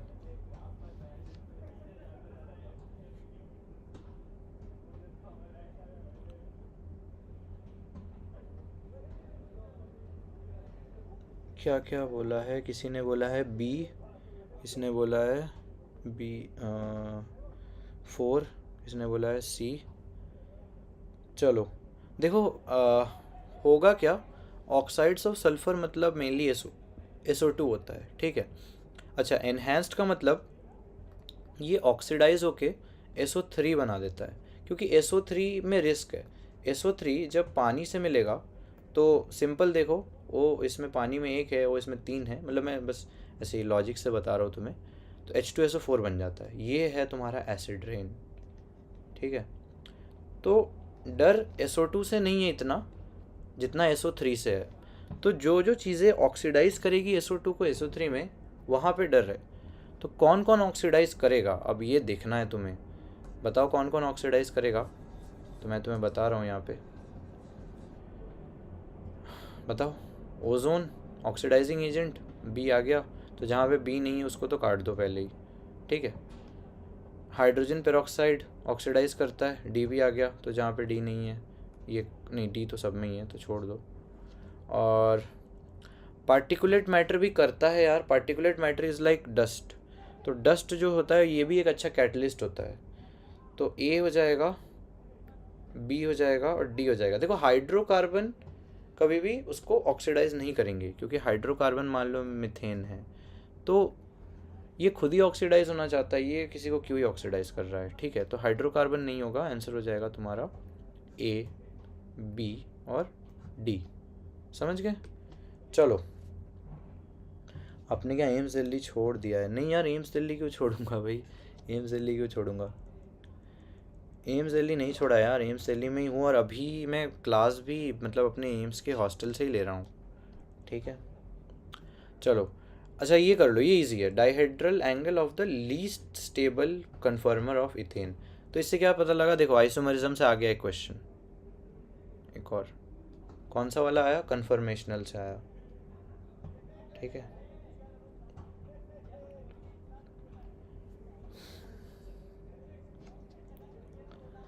चलो,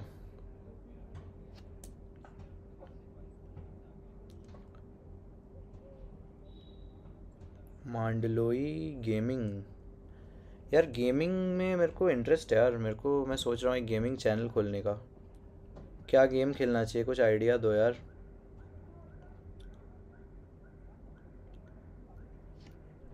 डाइहेड्रल एंगल, बताओ पहले इसको सॉल्व करो। हाँ, क्या हो जाएगा इसका आंसर? कुछ लोग सी बोल रहे हैं यार। यार लीस्ट स्टेबल बोला है, देखो ये चीज़। ये चीज़ ध्यान रखो थोड़ा सा, लीस्ट टेबल यहाँ पे लोग मिस्टेक करते हैं। देखो ये एक और चीज़ हमें सीखने को मिला, पी वाई क्यू, आज का टॉपिक क्या था, P Y Q and P Y Q analysis. देखो एनालिसिस में तुम्हें ये पता लगा कि लोग क्या मिस्टेक कर रहे हैं। यहाँ पे लीस्ट को लोग मोस्ट समझ के आंसर बता रहे हैं, 3। ठीक है, नहीं वैसे इथेन में तो, इथेन में, हाँ इथेन में तो 60 होता है, CH।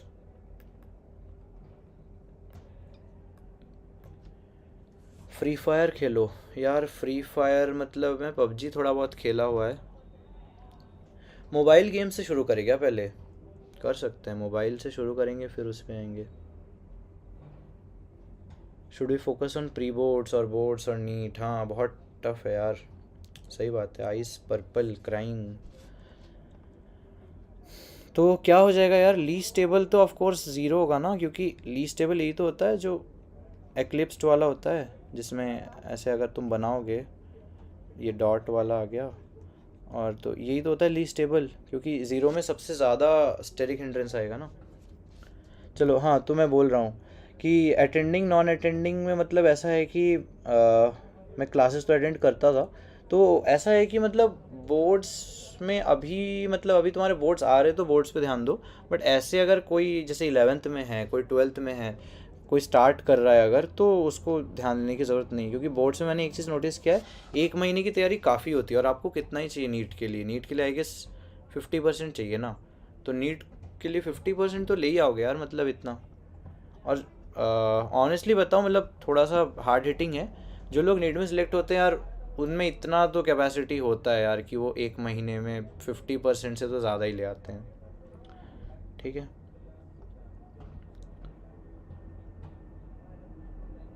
Call my name, Pratap, Pratap Gond, चलो ये भी ठीक है। Repulsion due to steric hindrance 0 degree, हाँ हाँ वही वही वही वही एग्जैक्टली। अगला वाला कर लो, देखो। Noble gases are named because of their inertness towards reactivity, identify an incorrect statement about them. ठीक है, चलो।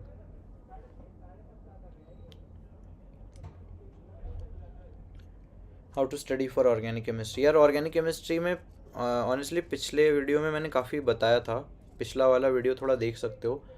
बाकी इंपॉर्टेंट टॉपिक्स चाहते हो तो इंपॉर्टेंट टॉपिक्स की एक छोटी सी वीडियो है, वो देख सकते हो, इसी चैनल पे मिल जाएगी। बाकी एक प्रॉपर स्ट्रैटेजी वीडियो चाहिए तो मेरे चैनल पे मिल जाएगी, ऑर्गेनिक के लिए मैंने एक अलग से बना रखी है। ठीक है, मेरा नाम लो, एम्स प्रवीण। चलो,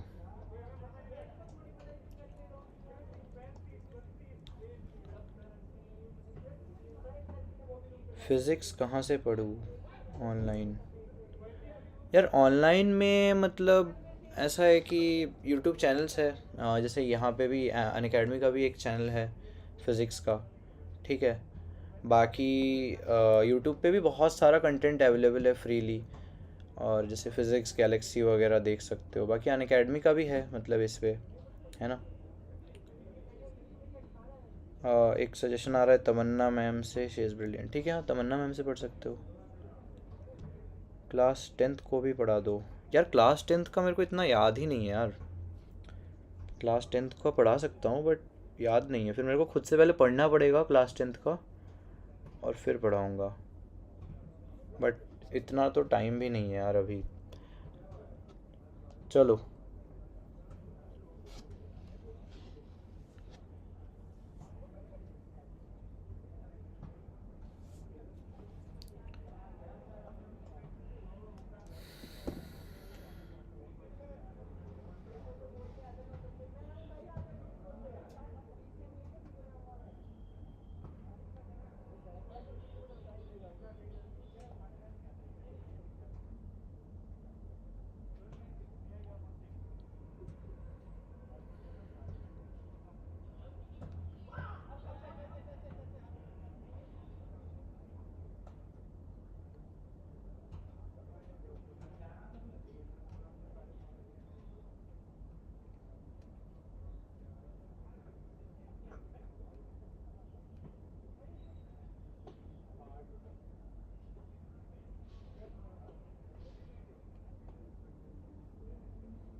चलो, आपके बैकग्राउंड में गेम चल रहा क्या? ठीक है, आंसर तो आ गया ना? क्या है आंसर? रुको, कुछ लोगों ने ए दिया है, कुछ लोगों ने बी दिया है। लोग बहुत कंफ्यूज्ड है यार। यार पीवाईक्यू सॉल्व नहीं हो रहे तुमसे तो भाई सच में दिक्कत है यार, ऑनेस्टली बताऊं। कुछ लोग कह रहे हैं ए, कुछ कह रहे हैं बी, और कौन कौन सा आंसर है? डी भी आया क्या, देख लेता हूँ।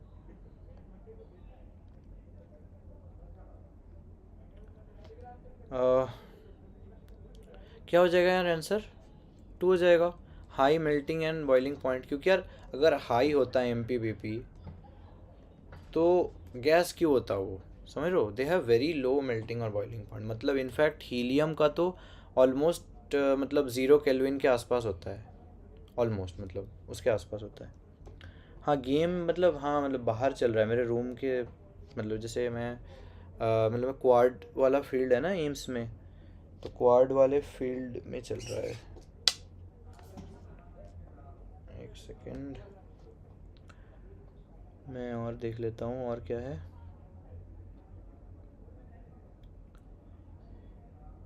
ड्रॉप लेना चाहिए या नहीं? हाँ ड्रॉप, एक ड्रॉप है तो डेफिनेटली लेना चाहिए। सेकंड में थोड़ा कंसिडर करो कि क्या मतलब लेना चाहिए या नहीं। एक ड्रॉप तो आंखें बंद करके ले सकते हो, सेकंड में थोड़ा सोचना पड़ेगा। सेकंड ड्रॉप में भी डिपेंड करता है, सेकंड ड्रॉप के बाद वाले में थोड़ा दिक्कत है। मतलब अगर आपका स्कोर ऐसा रहा कि भाई थोड़े के लिए रह गया हो तो डेफिनेटली वर्थ इट है। बट मान लो बहुत ज़्यादा डिफरेंस है, लग रहा है कि यार नहीं हम इस चीज़ के लिए नहीं बने हैं, तो ऑनेस्टली बताऊंगा कि फिर तुम छोड़ सकते हो। क्योंकि यार सब कोई सेम काम के लिए नहीं बना है यार। मतलब ऑनेस्टली किसी का दिमाग किसी और में चलता है ना। किसी का दिमाग मान लो बिजनेस में चलता है, कॉमर्स वाली चीज़ों में चलता है, तो वो उसमें जाएगा। सबको हम एक्सपेक्ट नहीं कर सकते ना कि यार वो नीट निकालेगा या आईआईटी निकालेगा, ठीक है। चलो,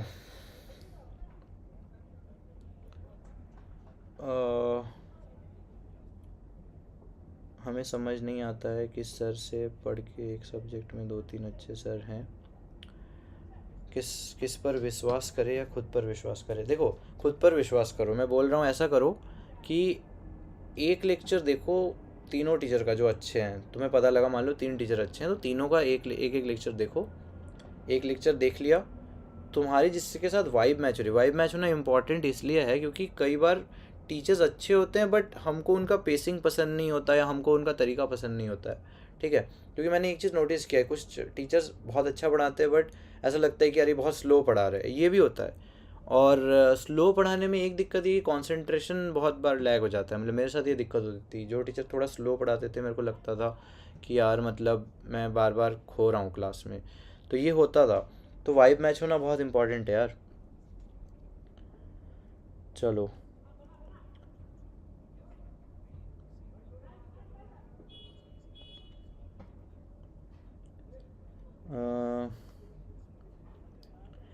AIATS, हाँ यार दिया था मैंने, एक ही AIATS दिया था, उसमें मेरे कुछ 697 मार्क्स आए थे, ऐसा कुछ।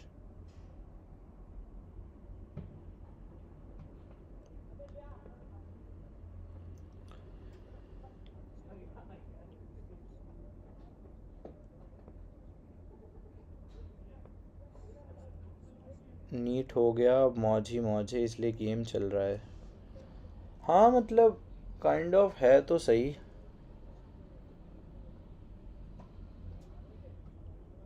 चलो ठीक है यार, हाँ क्या आज इतना ही रखे क्या? आज इतना ही रखते हैं फिर। कोई डाउट है तो पूछ लो फटाफट। जो जो हुआ मैं समराइज़ कर देता हूँ, एक बार बस, एक बार 1 मिनट में फटाफट समराइज़ कर देता हूँ। तो हमने पढ़ा कि यार ओजोनोलिसिस इंपॉर्टेंट है, ठीक है। ओजोनोलिसिस इसलिए इंपॉर्टेंट है क्योंकि इसमें रिवर्स रिएक्शन बहुत आता है। Reactant product, reactant to product तो सब लोग करते हैं, ठीक है, रिएक्टेंट से प्रोडक्ट। यहाँ पे रिवर्स आ जाता है, प्रोडक्ट टू रिएक्टेंट, ठीक है। ये मैंने शायद उल्टा बना दिया था, हाँ। मैं बोलना ही चाहता था कि रिएक्टेंट टू प्रोडक्ट तो ये तो नॉर्मल क्वेश्चन होता है, बट यहाँ पे उल्टा भी आता है, प्रोडक्ट दे देगा तुम्हें रिएक्टेंट तक पहुँचना है, ठीक है। उसके बाद मैच द फॉलोइंग में हमने देखा मेटलर्जी में क्या इंपॉर्टेंट है, एक ओर्स इंपॉर्टेंट है, और एक मैं तुम्हें अपने तरफ से बता रहा हूँ कि वो जो कंसंट्रेशन प्रोसेसेस होती है ना जहाँ पे हम मिनरल से ओर बनाते हैं, जिसमें वो सब है, मैग्नेटिक सेपरेशन वगैरह है, लीचिंग वगैरह है, ठीक है, वो सब पढ़ लेना है, ठीक है। और फिर हमने यहाँ पे देखा था कि यहाँ पे हमें थोड़ा सा ध्यान रखना है, कोई रिएक्शन अगर है उसमें बस एक ध्यान रखना कि जैसे एन अटैच्ड डायरेक्टली है या फिर उससे डायरेक्टली अटैच नहीं है, तो ये छोटी छोटी चीज़ें ध्यान रखनी होती है। IUPAC से एक पक्का क्वेश्चन आएगा और एक क्वेश्चन सिग्मा पाई बॉन्ड से आएगा, ठीक है। और ज़ीरोथ ऑर्डर इंपॉर्टेंट है केमिकल काइनेटिक्स में, mainly zeroth order. First order भी है, सॉरी उल्टा बोल दिया, फर्स्ट ऑर्डर और ज़ीरोथ ऑर्डर इंपॉर्टेंट है, उसमें फर्स्ट ऑर्डर मेनली इंपॉर्टेंट है, ज़ीरोथ ऑर्डर थोड़ा कम इंपॉर्टेंट है। और पढ़ते हम सेकेंड भी है, पढ़ते हम थर्ड भी है, बट इसमें से कभी क्वेश्चन नहीं आते, जनरली कभी नहीं आते सेकंड थर्ड में से। अच्छा, फिर हमने ये पढ़ा था बोर में तुम्हें वो वाले फॉर्मूले एकदम रट लेने हैं, n² वाला 0.529 एंगस्ट्रॉम मल्टीप्लाइड बाई n²/z, ठीक है, एक ये होता है, और एक माइनस का 13.6 मल्टीप्लाइड बाई z²/n² होता है, ठीक है। और मेटलर्जी आउट ऑफ सिलेबस, अब आउट ऑफ सिलेबस हो गया है क्या यार? ये मेरे को आइडिया नहीं है थोड़ा, फिर सच में आउट ऑफ सिलेबस 22 में तो आया हुआ है यार, 22 तक था, उसके बाद आउट ऑफ सिलेबस हो गया क्या? कंफर्म करना है यार कोई। चलो, फिर हमने ये देखा था कि हमें यहाँ पे शॉर्ट ट्रिक अपनानी है, ऐसा नहीं कि पूरा प्रोडक्ट बना रहे हैं, ठीक है, तो कई बार शॉर्ट ट्रिक से काम चल जाता है। फिर हमने देखा कि नेम रिएक्शंस इंपॉर्टेंट इसलिए है क्योंकि एल्डोल आया हुआ है, लूकास आया हुआ है, तो एल्डोल के अलावा जितने भी नेम रिएक्शन है वो इंपॉर्टेंट होते हैं, कैनिजारो हो गया, एल्डोल हो गया, ये सब नेम रिएक्शन हो गया, सेबेटियर सेंड्रेंस हो गया, कोई भी मान लो तुम, ठीक है, और जितने भी मैंडियस हो गया, ये सब। चलो, और क्या देखा हमने कि MnO4 में ये वाला कर लेना, एसिडिक में क्या होता है, न्यूट्रल में क्या होता है, और एल्कलाइन में क्या होता है। पॉल्यूशन चैप्टर मैंने बोला भी है, वो 3 थियोरेटिकल चैप्टर बहुत बहुत बहुत इम्पॉर्टेंट है, 3 थियोरेटिकल चैप्टर और एक ये वाला पॉल्यूशन वाला जो भी है, ठीक है, क्या कहते हैं इसको, एनवायरमेंटल केमिस्ट्री, ठीक है। फिर हमने देखा डाइहेड्रल एंगल, ध्यान रखना इसमें लीस्ट टेबल बोला है, लीस्ट और मोस्ट, ये सिली मिस्टेक्स होती है। फिर हमने क्या देखा, नोबल गैसेस, ये तो इजी क्वेश्चन था, ये छोड़ दो, इसको सॉल्व करो। Particular station of all India radio new Delhi broadcast होने फ्रीक्वेंसी दिया हुआ है यहाँ पे तुम्हारा 1368 किलोहर्ट्ज़, और वेवलेंथ तुम्हें फाइंड आउट करना है, स्पीड ऑफ लाइट दिया हुआ है, ठीक है। सिंपल सा क्वेश्चन है, फटाफट सॉल्व करो इसको, फिर डिस्कस करते हैं।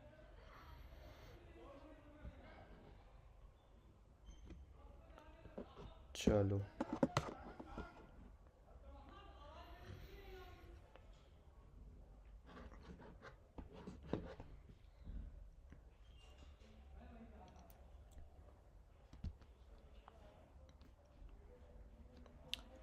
करे ओके, मैं कमेंट्स पढ़ लेता हूँ एक बार।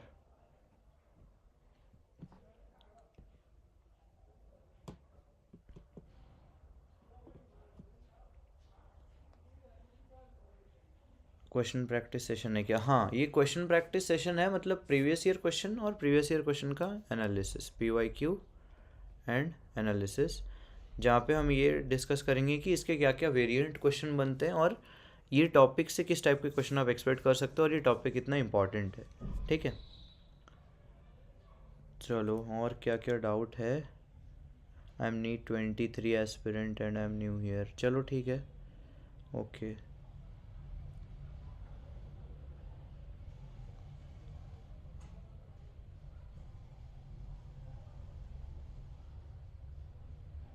फिज़िक्स टीचर नहीं यार, फिज़िक्स नहीं, एक्चुअली केमिस्ट्री में ये क्वेश्चन आया था, ठीक है।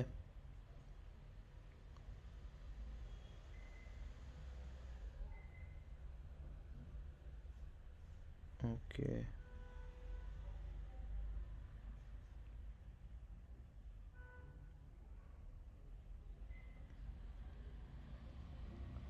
चलो ये क्वेश्चन तो सॉल्व करो फटाफट।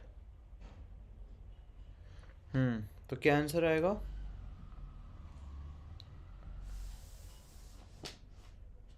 सारे फ्रेंड्स ऑफलाइन है, मैं PW से स्टडी कर रहा हूँ, ठीक है, सिलेक्शन हो जाएगा ऑनलाइन। हाँ, ऑनलाइन से हो जा रहा है यार, आजकल ऑनलाइन से काफ़ी सिलेक्शन हो रहे हैं, तो ऐसा कोई दिक्कत नहीं है ऑनलाइन में, ठीक है। बस ऑनलाइन में एक ही दिक्कत होती है कि यार जो एनवायरनमेंट है वो अच्छा नहीं मिल पाता है, बस कॉम्पिटिटिव एनवायरनमेंट नहीं मिल पाता है, मतलब वो घर पे पढ़ाई करते हैं ना। चलो 219.2 एक आंसर आया, 219.2 एक ही आंसर आया, और कोई आंसर? चलो फटाफट डिस्कस कर लेते हैं यार।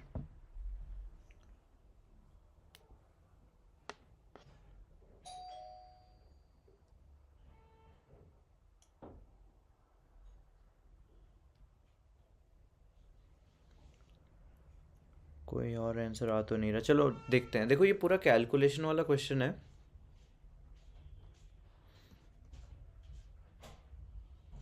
कुछ लोग सी भी कह रहे हैं, कुछ लोग टू कह रहे हैं। तो देखो यहाँ पे एक चीज़ का ध्यान रखना, 219.3 एक आंसर है, 219.2 एक आंसर है, ठीक है। तो अब पॉइंट यहाँ पे ये है कि आंसर होगा क्या। तो कैलकुलेशन में देखो हमें पता है कि फ्रीक्वेंसी मल्टीप्लाइड बाय वेवलेंथ क्या होता है, स्पीड, ठीक है। और यहाँ पे स्पीड ऑफ लाइट कितना है, 3 × 10⁸। और सीधी बात, यहाँ पे देखने में क्वेश्चन काफ़ी सिंपल है। हमें करना क्या है, 1368 और किलो हर्ट्ज़ है तो 10⁻³ डिवाइड कर देना है, ठीक है।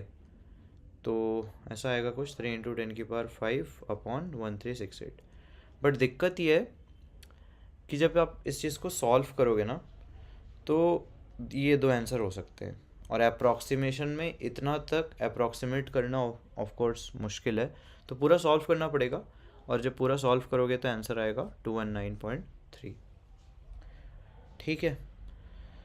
तो इस क्वेश्चन को देने का क्या पॉइंट था कि कई बार ऐसे अजीब से क्वेश्चन भी आते हैं जो मतलब चाहता है कि तुम मेहनत करो, कैलकुलेट करो, तो इसको लास्ट तक के लिए छोड़ना है, ठीक है। एनालाइज हम क्या कर रहे हैं, इसमें से क्या सीख रहे हैं, कि इसको लास्ट तक छोड़ना है। मतलब इसको अगर तुम सॉल्व करने बैठोगे काफ़ी टाइम जाएगा और कंफ्यूज और होगे, और हो सकता है तब भी गलत हो जाए, ठीक है। ऐसे बहुत से स्टूडेंट्स यही आंसर कर रहे थे सेकंड वाला, जिन्होंने अभी सॉल्व किया होगा, ठीक है। तो ये थोड़ा ध्यान रखना। अगला करते हैं, देखो। Incorrect statement among the following is actinoid contraction is greater for element to element than lanthanoid. ये दूसरा स्टेटमेंट है।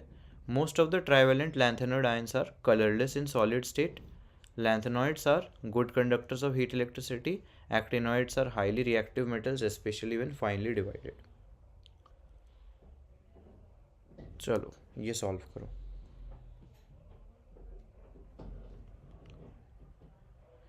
ठीक है, करते हैं अब।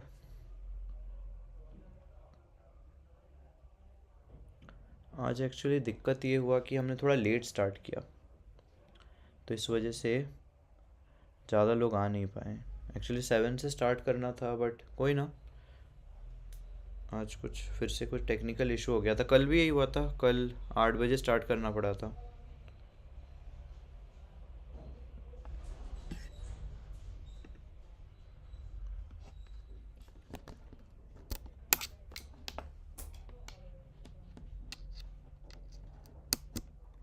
चलो अगला क्वेश्चन सॉल्व करो यार।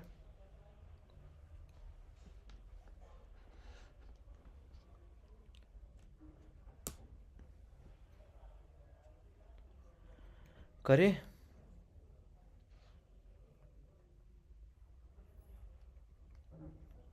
क्या होगा बताओ।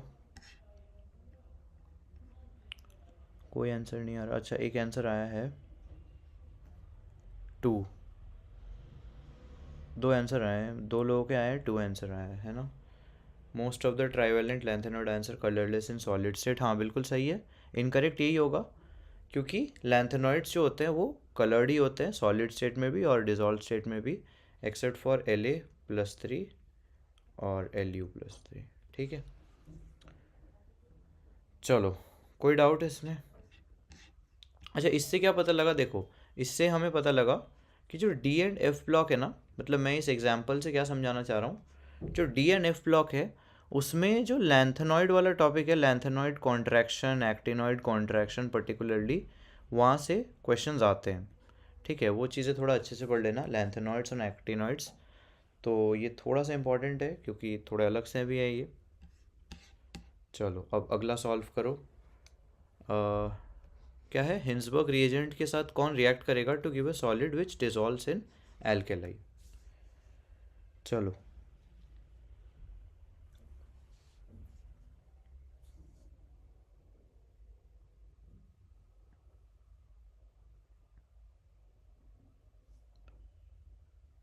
बायो के टफ एग्जाम्पल्स याद नहीं होते। देखो बायो के टफ एग्जाम्पल्स के लिए तो निमोनिक्स वगैरह बना सकते हो।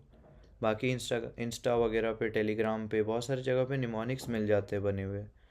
तो बार बार रिवीजन ही एक तरीका है, ऐसे कर सकते हो। चार्ट्स वगैरह बना सकते हो, मैंने ये किया था।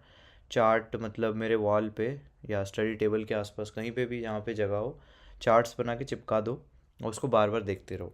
तो बार बार देखोगे तो वो चीज़ें ऑटोमेटिकली याद हो जाएगी। चलो,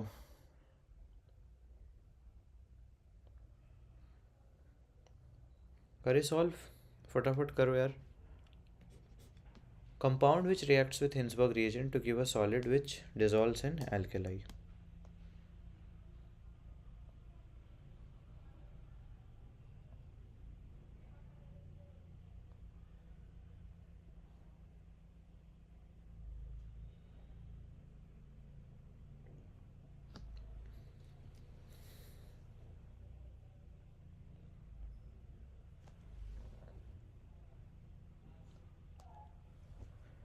'किसी को नहीं आता क्या यार?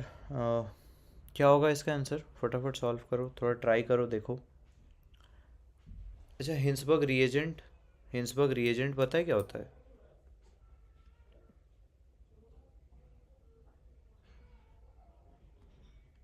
BSC कुछ याद आया? बेंजीन सल्फोनाइल क्लोराइड, ठीक है, ऐसा कुछ होता है।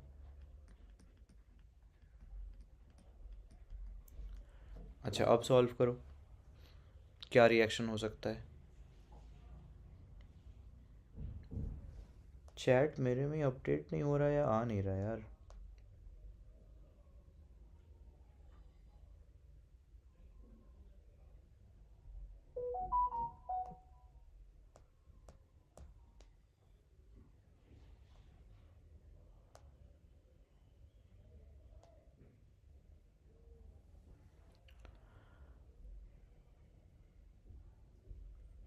ट्वेंटी फोर एस्पिरेंट हूँ, दिन में कितने आवर्स पढ़ना चाहिए?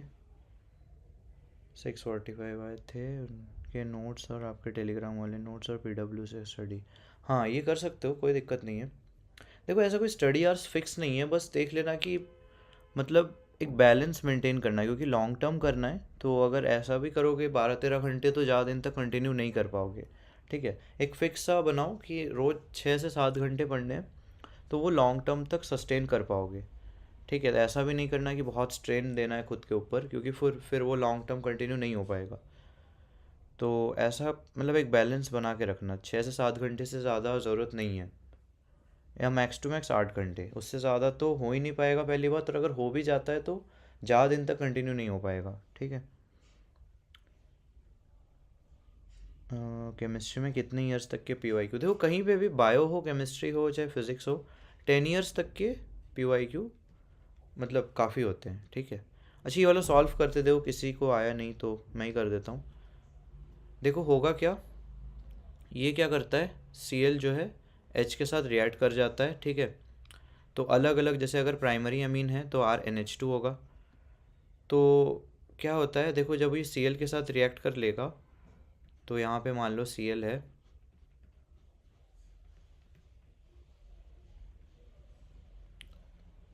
तो होगा क्या कि एक H मान लो रिमूव हो रहा है Cl के साथ, तो बचेगा क्या, RNH, Cl नहीं, Cl नहीं, सॉरी, SO2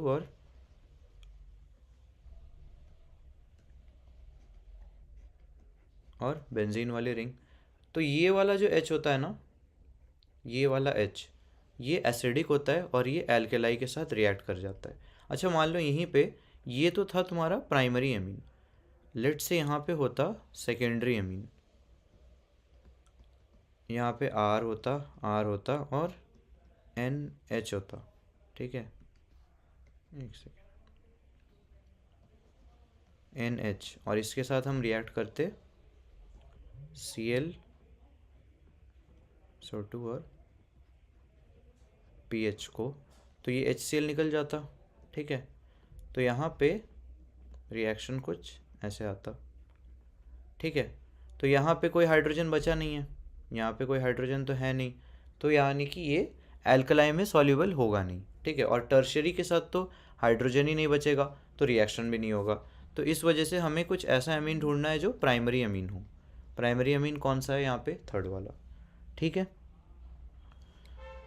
चलो तो हमें क्या समझ आया? देखो वही वाला पॉइंट जो मैं हमेशा से बोलते आ रहा हूँ कि नेम रिएक्शन कहीं भी आए, देखो नेम रिएक्शन है ये भी, इससे पहले हमने कल वाले रिएक्शन में भी देखा था। ठीक है, तो कल एल्डोल आया था, ठीक है, लूकास आया था, लूकास रिएजेंट वाला रिएक्शन आया था, और हिंसबर्ग आ गया। तो मतलब नेम रिएक्शन सबसे ज़्यादा इंपॉर्टेंट है ही सही, मतलब रिएक्शंस अगर आएंगे भी तो max to max maximum reactions name वाले आएंगे, और थोड़े बहुत जो जो नॉर्मल नॉन नेम वाले। ठीक है, अगला क्वेश्चन देखो इजी है। Which of the following reactions is metal displacement reaction? यार ये वाला सब सॉल्व करो। ठीक है, इसके पहले वाले में तो आंसर ही नहीं आया था, एटलीस्ट ये वाला सब सॉल्व करो, बहुत ईजी है। ठीक है, मेटल डिस्प्लेसमेंट रिएक्शन कौन सा है? ठीक है, देखो नीट के PYQs हैं ये सब, और अगर नीट के PYQs सॉल्व नहीं कर पा रहे हो तो ऑनेस्टली फिर प्रिपरेशन में दिक्कत है, अनलेस वो तुम्हारा चैप्टर हुआ ही नहीं हो, फिर तो कोई दिक्कत नहीं है। बट मान लो चैप्टर कंप्लीट हो गया है और फिर भी नीट के एटलीस्ट PYQs नहीं कर पा रहे हो, तो मतलब वो चैप्टर में तुम्हें काम करना पड़ेगा। ठीक है, एटलीस्ट PYQ से तुम्हें याद होने चाहिए कि एकदम यार ये वाला जो क्वेश्चन था इस साल आया था। ठीक है, ऐसे याद होना चाहिए।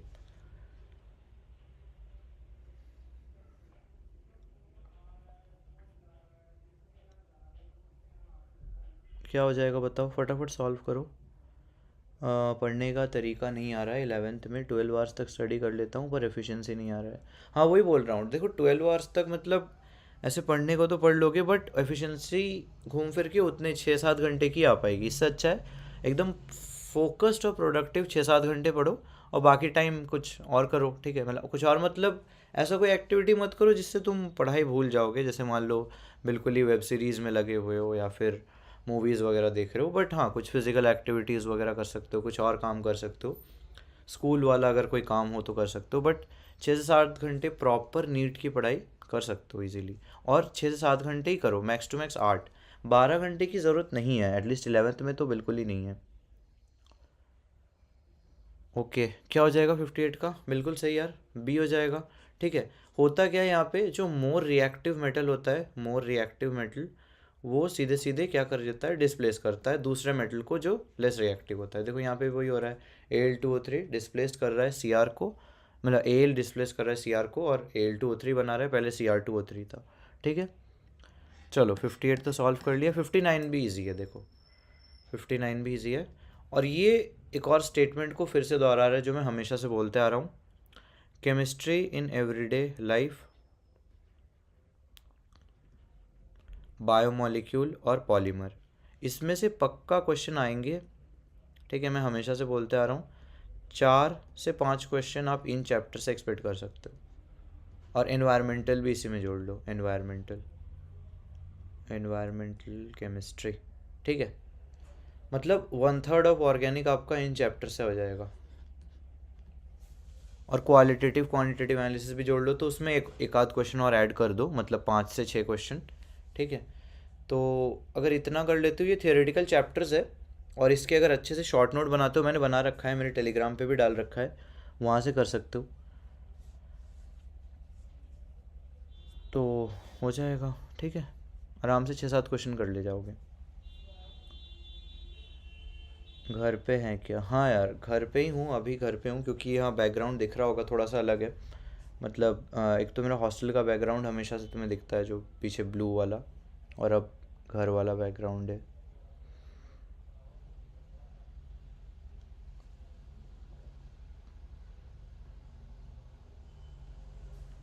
चलो करें, फटाफट सॉल्व करो यार, ये वाला 59 ईजी है, देखो पढ़ने से ही समझ आ रहा है, थोड़ा बहुत बायो आता होगा तो हो जाएगा।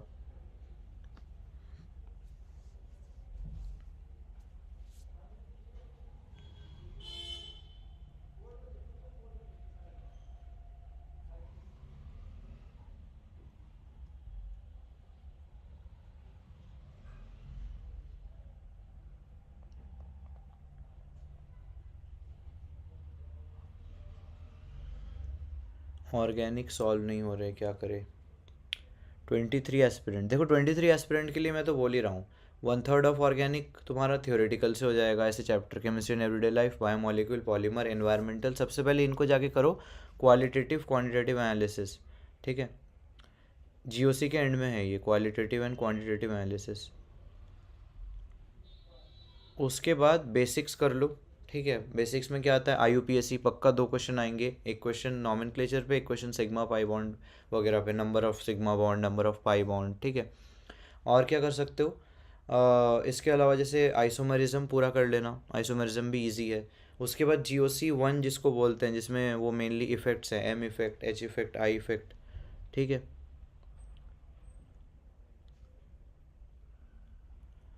ओके क्या हो जाएगा, हाँ एक एक आंसर आया यार, 2, both statement 1 and statement 2 are false, ठीक है। बी, हाँ बी कह सकते हो या 2 कह सकते हो, बिल्कुल सही है। क्योंकि क्या कह रहा है स्टेटमेंट कि एस्पिरिन और पैरासीटामोल जो है वो नारकोटिक एनाल्जेसिक, ये तो बिल्कुल गलत है, ठीक है। नारकोटिक वाले कौन से हैं, जो मॉर्फिन और हेरोइन है वो नारकोटिक एनाल्जेसिक है। एनाल्जेसिक मतलब जो पेन रिलीवर होते हैं, ठीक है। तो मॉर्फिन हेरोइन कौन से हो गए, नारकोटिक वाले, मतलब ये रिवर्स कर दिया है, तो बहुत फॉल्स हो गए, क्योंकि एस्पिरिन पैरासीटामोल नॉन नारकोटिक में आते हैं और मॉर्फिन हेरोइन में नारकोटिक में आते हैं, ठीक है। चलो आगे आते हैं। What is the IUPAC name of the organic compound formed in the following chemical reaction, acetone CHMG, ये क्या है 252, आई थिंक इसमें कुछ मिसप्रिंट है, चलो इसको बाद में कर लेते हैं। एसीटोन 252, इसमें कुछ मिसप्रिंट है, ये वाला क्वेश्चन छोड़ो, ये बाद में करते हैं, पहले इस पे आते हैं, ठीक है। स्टेटमेंट 1 क्या बोल रहा है, देखो, acidic strength increases in the order HF, HCl, HBr, HI। और 2 क्या बोल रहा है कि साइज इंक्रीजेस, ठीक है, of the element FCl, Br, I, bond strength HF, HCl, HBr, HI decreases and so the acidic strength increases, ठीक है। तो अब तुम्हें बताना है कि कौन सा स्टेटमेंट सही है, कौन सा गलत है।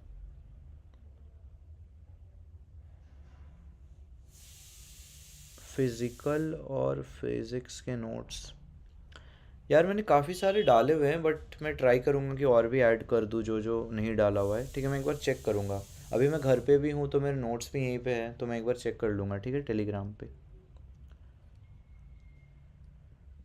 मॉडर्न 11th में काम की है नीट के लिए, 11th में मॉडर्न काम की है नीट के लिए यार, मतलब ऐसा है कि 11th में मॉडर्न तो क्या ही पढ़ोगे, 12th में ही पढ़ोगे, ठीक है। 11th में पढ़ने का कोई पॉइंट नहीं, देखो 11th में पहले बेटर यही है कि 11th के जो चैप्टर्स हैं वो पहले करो, फिर 12th वाले चैप्टर्स करो, ठीक है। तो मतलब ऐसा सा है कि ऐसे मतलब करने को तो कोई भी कर सकता है कि मतलब आप पहले से ही 12th की कुछ चैप्टर्स कर रहे हो, बट बेटर यही है कि 11th में 11th का कर लो, क्योंकि पहले 11th तो अच्छे से स्ट्रॉन्ग कर लो, फिर ही 12th पे जाओ, ठीक है।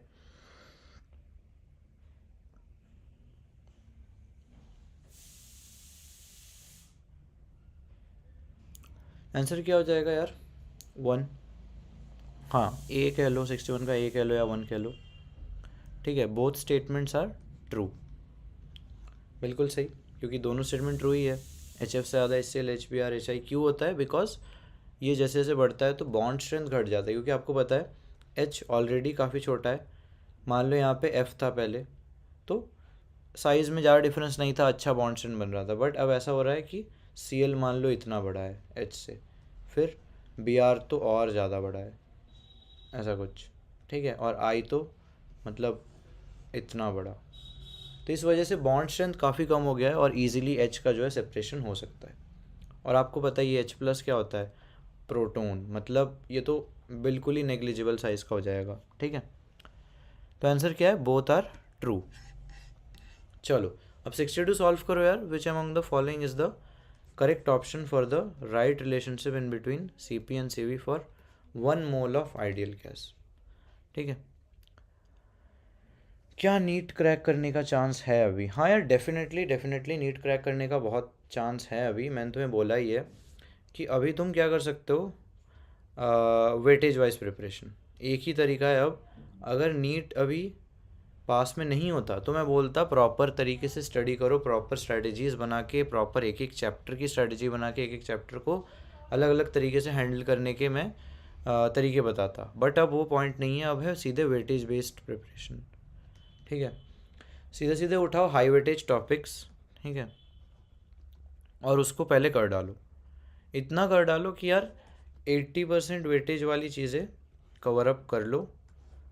उसके बाद अगर थोड़ा बहुत टाइम बचता है तो 20% चीज़ें करो, और 80% वेटेज हाई वेटेज में कवर हो जाएगा। मतलब 80% अगर आपको नीट के पेपर में सॉल्व करना है ना, ये आपका 50% पढ़ के आ सकता है। 50% पढ़ के आप 80% जितना सिलेबस आराम से कवर कर सकते हो। और मैंने बताया भी है कि मतलब कौन कौन से हाई वेटेज टॉपिक्स है। मेरा एक वीडियो है इसी चैनल पे है, देख लेना कि हाई वेटेज टॉपिक्स कौन से। मैंने सबके बता रखे हैं, सिर्फ मैंने केमिस्ट्री का नहीं, फिज़िक्स का हाई वेटेज बता रखा है, केमिस्ट्री का बता रखा है, बायो का बता रखा है, ठीक है। कितने क्वेश्चंस आप एक्सपेक्ट कर सकते हो एक चैप्टर में से, कितना इंपॉर्टेंट है वो, लेंदी कितना है, और उस हिसाब से करना वर्थ इट है या नहीं, ये सब चीज़ों का एनालिसिस मैंने करके डाल रखा है। बस ये है कि आप एक बार जाके चीज़ों को समझो, थोड़ा सा देखो उस चीज़ को, ठीक है। ओके, एम्स में आकर तुमसे मिलने का चांस है क्या? यार एम्स में आओगे तो डेफिनेटली मिल लूँगा यार, ठीक है। एज ए स्टूडेंट अगर आते हो तो ऑफकोर्स मेरे जूनियर ही होगे, तो मिलना ही है यार फिर तो। चलो, क्या आंसर आ रहा है? हाँ, काफ़ी लोग का आंसर आया है 2, बिल्कुल सही है। C P minus C V equal to R, ठीक है। तो ये तो फार्मूला सॉरी, ये तो फार्मूला होता ही यार, C P sorry, C P minus C V equal to R, ये तो नॉर्मल फार्मूला होता ही है, तुम्हें पता ही है, ठीक है। क्योंकि ये है तुम्हारा heat capacity at constant pressure, और ये तुम्हारा heat capacity at constant volume. तो इन दोनों का डिफरेंस जो होता है वो होता है आर, रेट कांस्टेंट, तुम्हें पता ही है। चलो आगे आते हैं, मैच मैच करो यार। PCl5, BrF5, BF3 और SF6 का मैच करना है, ठीक है।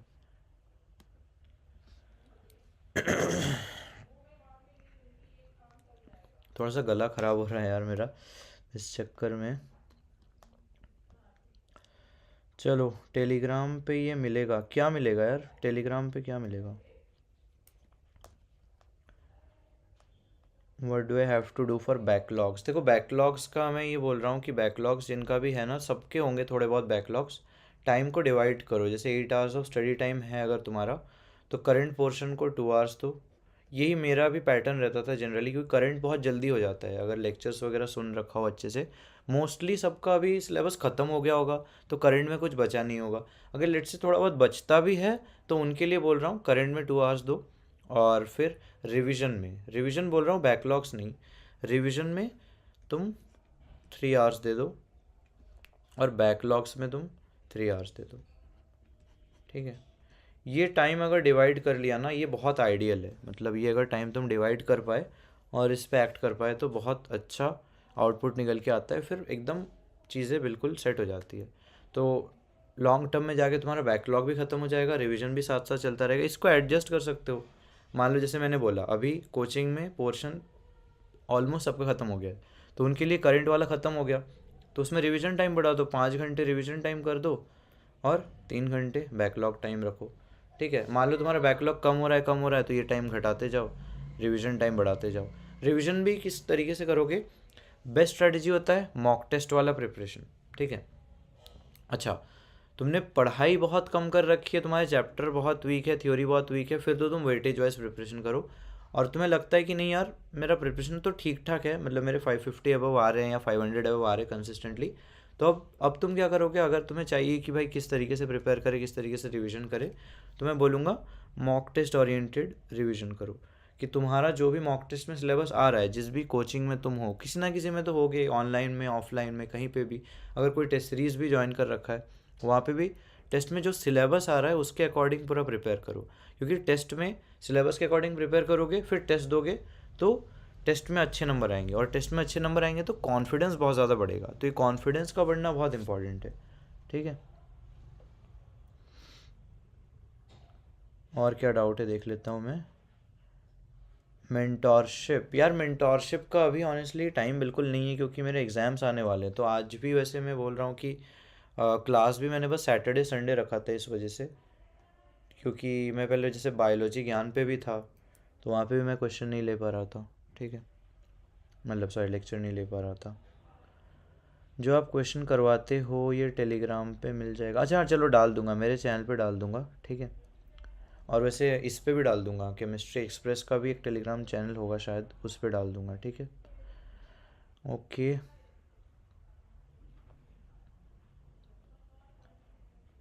और क्या है? ऑर्गेनिक का यार इतनी बार बता दिया मैंने, वीडियो देख लो पक्का समझ आ जाएगा, पिछले वाला वीडियो भी देख लो, उसमें भी मैंने बोला है। एक एक जो फर्स्ट जो स्ट्रेटजी सेशन हुआ था इस पे लाइव वाला, वो देख लेना ऑर्गेनिक का, अगर तुम्हें इतना डाउट हो रहा है तो।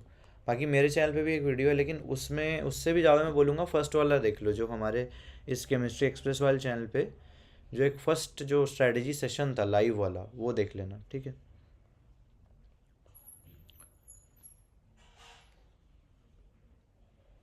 ओके। क्या होगा आंसर, क्या होगा यार? देखते हैं आंसर। 63 का ए कुछ लोगों ने बोला है, कुछ लोगों ने 4 बोला है। ओके, तो हमें डाउट है 1 में और 4 में। क्या होगा 63? बताओ आंसर बताओ। मैं बताता हूँ, देखो देखो। पहला क्या है, PCl5 है, तो PCl5 का स्ट्रक्चर कैसा होगा? P, फॉस्फोरस की वैलेंसी 5 होती है, तो ऐसा कुछ आ जाएगा, ठीक है। तो यही होता है ट्राइगोनल प्लेनर, ठीक है। सॉरी, ट्राइगोनल बाई पिरामिडल, क्योंकि यहाँ पे 2 पिरामिड बनते हैं ना, ये देखो ऐसे। तो ट्राइगोनल बाई पिरामिडल आ गया, तो PCl5 का ट्राइगोनल बाई पिरामिडल ए का 4। तो ए का 4 कौन सा है? फर्स्ट और फोर्थ। बी का 3 दोनों में ही है, तो कोई पॉइंट नहीं है। सी और डी में कन्फ्यूजन है, चलो सी और डी देख लेते हैं। सी में क्या बोल रहा है यार? BrF5। बी आर की वैलेंसी, ब्रोमीन की वैलेंसी कितनी होती है? 7 होती है, और हमारे पास कितना है? 5 है, तो एफ एफ एफ एफ 4 हो गए, एक एफ यहाँ आ गया, और एक लोन पेयर आ जाएगा, ठीक है। तो ये आ गया तुम्हारा स्क्वायर पिरामिडल, क्योंकि लोन पेयर को तो हम गिनते नहीं है, लोन पेयर को तो हम इनविजिबल मानते हैं, बिकॉज जब हम देखेंगे तो हमें तो सिर्फ न्यूक्लियस दिखता है मेनली, ठीक है। तो लोन पेयर को हम शेप में काउंट नहीं करते, ज्योमेट्री में काउंट होता है, बट शेप के केस में काउंट नहीं होता है, ठीक है।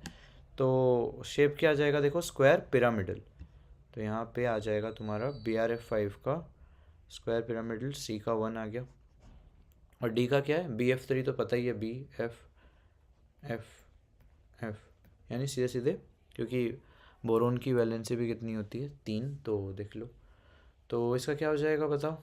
डी का ट्राइगोनल प्लेनर यानी 2, तो आंसर क्या हो जाएगा? 63 का 1, ठीक है। चलो, SPDF ब्लॉक में दिक्कत हो रही है। देखो SPDF ब्लॉक में मैं हमेशा यही बोल रहा हूँ, NCERT पढ़ो। NCERT पढ़ोगे तो काफ़ी चीज़ें क्लियर होगी, और NCERT ही याद करना है, NCERT से ही क्वेश्चन आएंगे। ब्लॉक्स में आपको टीचर्स का पढ़ा है नो डाउट समझ आता है, अच्छा भी लगता है, मेरे को भी अच्छा लगता था, मैंने टीचर्स का ही पढ़ा, वो सबसे पहले पढ़ा। बट बाद में फिर मैं NCERT पे शिफ्ट हो गया, क्योंकि क्वेश्चंस NCERT की लाइनों से आते हैं कई बार, तो थोड़ा सा NCERT की लाइनें पढ़ना इंपॉर्टेंट है। ओके, चलो ये सॉल्व करो यार। Following solutions were prepared by dissolving 10 gram glucose in 250 ml water, 10 gram urea in 250 ml water, 10 gram sucrose in 250 ml water। Right option बताना है तुम्हें decreasing order of osmotic pressure का, ठीक है। चलो,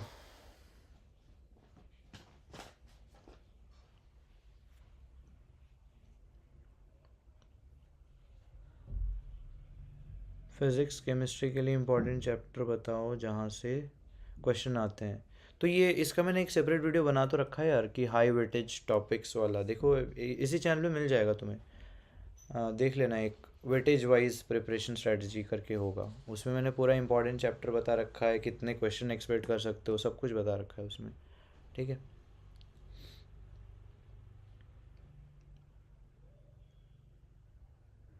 वहाँ पर जो टेबल दिए होते हैं वो भी याद करने होते हैं क्या?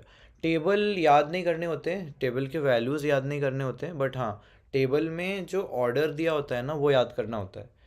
जैसे मैं बता रहा हूँ, एम्स एम्स में मेरे को याद है, जब एम्स का एग्ज़ाम होता था, तो तुम देखना एक बार एस ब्लॉक में, एक तुम्हारा जो कलर्स होता है ना, जो फ्लेम टेस्ट जो होता है, फ्लेम टेस्ट में हमें पता है जैसे अलग अलग कलर होते हैं, ठीक है। तुम्हारा जैसे बेरियम का हम बोलते हैं एप्पल ग्रीन होता है, ठीक है। कैल्शियम का हम बोलते हैं ब्रिक रेड होता है, ठीक है। पोटेशियम का हम बोलते हैं कि वायलेट के आसपास होता है कुछ। सोडियम का गोल्डन येलो होता है, ठीक है। तो ये तो हो गया कलर जो हम पढ़ते हैं। अच्छा, वहाँ पे वेवलेंथ दी हुई थी, वेवलेंथ कुछ ना कुछ दी हुई थी, जो भी होगा, मतलब ऑफ कोर्स वो तो याद किसी को नहीं रह पाएगा कि वेवलेंथ एग्जैक्ट कितना था, अनलेस वो एकदम फोटोग्राफिक मेमोरी हो। लेकिन वेवलेंथ का ऑर्डर आ गया था एम्स वाले एग्ज़ाम में, और वो तुम विबग्योर से सॉल्व नहीं कर पाओगे, ठीक है। तुम सोच रहे हो कि भाई बेरियम एप्पल ग्रीन होता है तो उसको विबग्योर में प्लेस कर लेंगे कि विबग्योर में रेड का सबसे ज़्यादा, सॉरी उल्टा बोल दिया, हाँ नहीं नहीं, वेवलेंथ में तो सही बोला। वेवलेंथ में तुम बोलोगे कि यार रेड का सबसे ज़्यादा वेवलेंथ, वायलेट का सबसे कम वेवलेंथ, तो वेवलेंथ के अकॉर्डिंग, कलर के अकॉर्डिंग सॉल्व कर लेंगे, बट उससे गलत आ रहा था, ठीक है। तो इसलिए लैम्डा का ऑर्डर वहाँ पे टेबल से बनाना बहुत इम्पोर्टेंट था। मतलब ऐसा हुआ था कि मैंने देखा कि लैम्डा मतलब दिया हुआ है जो भी है, तो मैंने एक ऑर्डर बना लिया था। और बाद में मैं जब क्वेश्चन सॉल्व कर रहा था तो एम्स के क्वेश्चन में मैंने ये नोटिस किया कि लैम्डा का ऑर्डर पूछा गया है, ठीक है। तो ये बहुत से ऐसे क्वेश्चन होते हैं।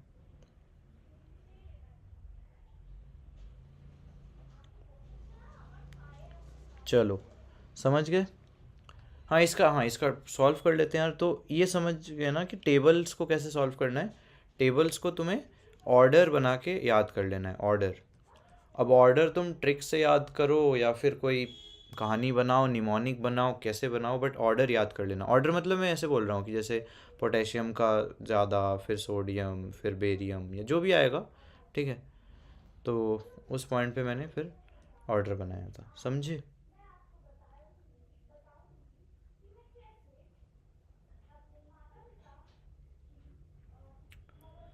चलिए सॉल्व करते हैं। 10, देखो 250 ml वाटर हमेशा है, यहाँ पे भी 250 ml वाटर, यहाँ पे भी 250 ml वाटर, यहाँ पे 250 ml वाटर। तो नॉर्मली क्या होता है, ये कॉन्सेंट्रेशन के प्रोपोर्शनल होता है। कॉन्सेंट्रेशन भी कौन सा, मोल वाला कॉन्सेंट्रेशन, ठीक है। तो N बाई वी, N मतलब नंबर ऑफ मोल्स, ठीक है। क्योंकि नंबर ऑफ मॉलिक्यूल के प्रोपोर्शनल होता है, तो नंबर ऑफ मॉलिक्यूल के प्रोपोर्शनल होता है तुम्हारा ऑस्मोटिक प्रेशर। तो यहाँ पे हमें करना क्या होगा बताओ। वॉल्यूम तो हम छोड़ रहे हैं क्योंकि वॉल्यूम सब में सेम है, तो यहाँ पे हम मोल निकाल रहे हैं। तो पहला वाला क्या आएगा, 10/180। दूसरा वाला P1 आ गया। दूसरा वाला क्या आ जाएगा, 10/60। और ये आ गया 10/342। तो सबसे ज़्यादा कौन सा है, 10/60 यानी P2। दो ऑप्शन है।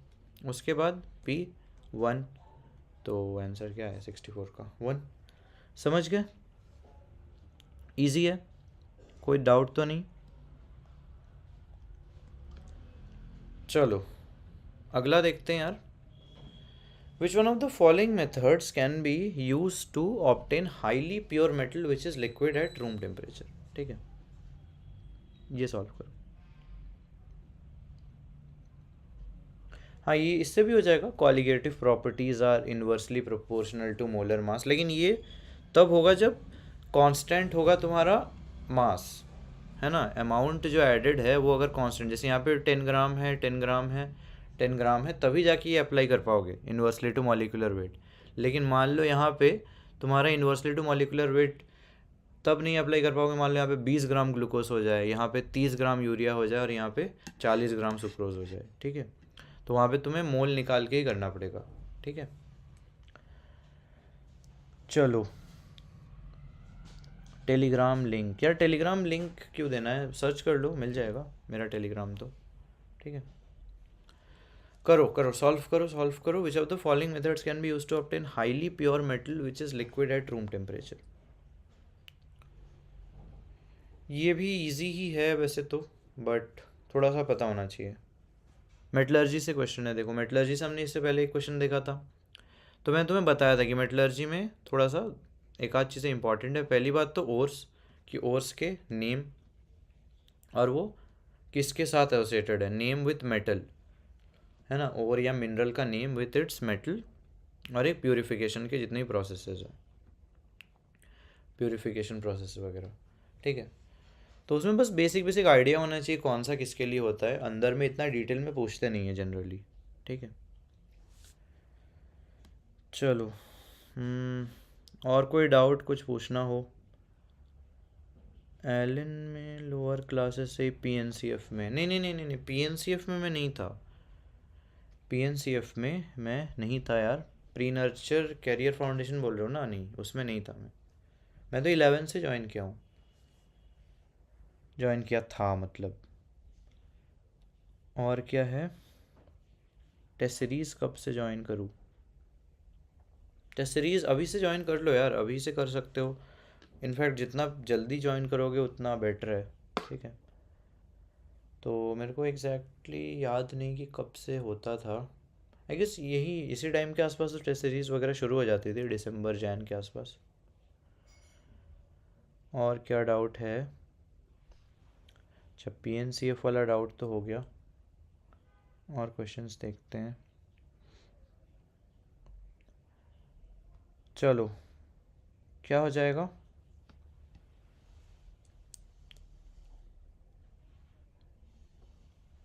आंसर क्या हो जाएगा? डिस्टिलेशन, बिल्कुल सही, ठीक है। क्योंकि क्या बोल रहा है, which one of the following methods can be use to obtain highly pure metal which is liquid at room temperature. अब यार रूम टेम्परेचर पे लिक्विड कौन सा मेटल होता है तुम्हें पता ही है, मर्क्यूरी होता है, Hg, ठीक है। तो मर्क्यूरी लिक्विड होता है रूम टेम्परेचर में, और हम उसको करते क्या है, डिस्टिलेशन कर देते हैं। डिस्टिलेशन तुम्हें पता ही है, जैसे वेपराइज कर देंगे उसको, इम्प्योरिटीज़ लेफ्ट बिहाइंड हो जाएंगी, और प्योर मेटल जो है वो वेपराइज होने के बाद, कंडेंस होने के बाद फिर से वो मतलब प्योर हो जाएगा, ठीक है, प्योरीफाई हो जाएगा।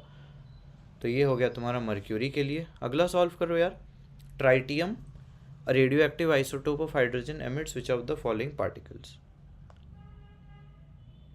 चलो फटाफट सॉल्व कर लो, फटाफट सॉल्व करो इसको।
बिल्कुल सही यार तुम्हारा। चलो आंसर क्या हो जाएगा इसका?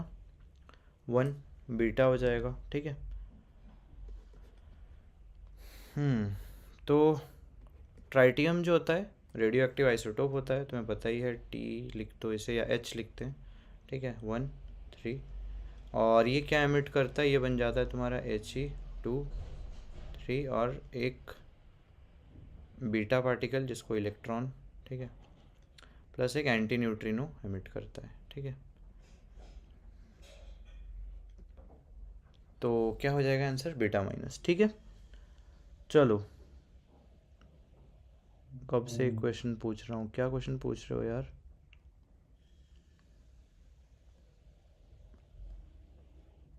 ठीक है यार, तो आज इतना ही रखते हैं, आज क्लास 45 मिनट्स का ही रखते हैं, ठीक है। तो होपफुली यार कुछ चीज़ें क्लियर हुई होगी। तो मतलब मैं बताना क्या चाह रहा हूँ केमिस्ट्री के PYQs करवा के कि यार आप क्या कर सकते हो, थोड़ा सा PYQ सॉल्व करो। ये पूरा जो हमने 2 दिन किया, 2 दिन में जितने भी हमने PYQs किए, उससे वही चीज़ें रीअफर्म हुई। मतलब ऐसा होता है ना कि कुछ चीज़ को आप बता देते हो, फिर आप उस चीज़ को फिर से वापस प्रूव करते हो। तो मैंने काइंड ऑफ वही किया है कि जो जो चीज़ें मैंने बताई, जो जो इंपॉर्टेंट टॉपिक्स मैंने बताए, इंपॉर्टेंट टॉपिक्स के अंदर भी आप टॉपिक्स को इस तरीके से फाइंड आउट कर सकते हो, और ये बेस्ट तरीका है। मतलब आपको कोई टीचर बताए कि यार ये टॉपिक इंपॉर्टेंट है, ये टॉपिक इंपॉर्टेंट है, तो आपको टीचर ने तो बता दिया, लेकिन आप खुद से कैसे श्योर हो पाओगे? आप PYQ में देखो कि क्या उस टॉपिक से कंसिस्टेंटली PYQs आ रहे हैं, क्या उस टॉपिक से कॉन्स्टेंटली क्वेश्चंस पूछे जा रहे हैं। कि मतलब जैसे मान लो कोई एक पर्टिकुलर टॉपिक है, वो है बहुत कॉम्प्लिकेटेड, लेकिन आपने उसको बहुत टाइम लगाया, बहुत रिसोर्सेज लगाया, इधर उधर से समझा, ये टॉपिक इस चैप्टर समझा, ये वीडियो देखी, कहीं और बुक से पढ़ा, कुछ क्वेश्चन सॉल्व किया ताकि वो चैप्टर समझ आए या वो टॉपिक समझ आए, और मान लो टॉपिक से क्वेश्चन ही नहीं आते, तो कोई पॉइंट नहीं हुआ। तो इस वजह से आप कहाँ, क्योंकि टाइम बहुत लिमिटेड है, टाइम बहुत कम है, तो इतने कम और लिमिटेड टाइम में ये चीज़ समझना बहुत इंपॉर्टेंट है कि यार कहाँ पे आपको अपना टाइम इन्वेस्ट करना है। ठीक है, तो ये जो चीज़ जो इंसान समझ लेगा तो उसका डेफिनेटली सिलेक्शन होगा। क्योंकि आपको देखो, ऑनेस्टली बताऊँ तो सबका सिलेक्शन तो ऑफ कोर्स नहीं हो पाएगा एक पर्टिकुलर नीट एग्ज़ाम में। ठीक है, क्योंकि 16 लाख एस्पिरेंट्स हैं। अगर आपको अच्छे नंबर लाने हैं, अच्छा गवर्नमेंट सीट चाहिए, तो आपको अंडर 10,000 रैंक लाना है। ठीक है, जो भी हो, अगर मतलब मान लो अगर ठीक ठाक कोई नॉर्मल सा कॉलेज भी चाहिए या कोई प्राइवेट कॉलेज भी चाहिए, तो एटलीस्ट 50,000 तक तो रैंक लाना ही है।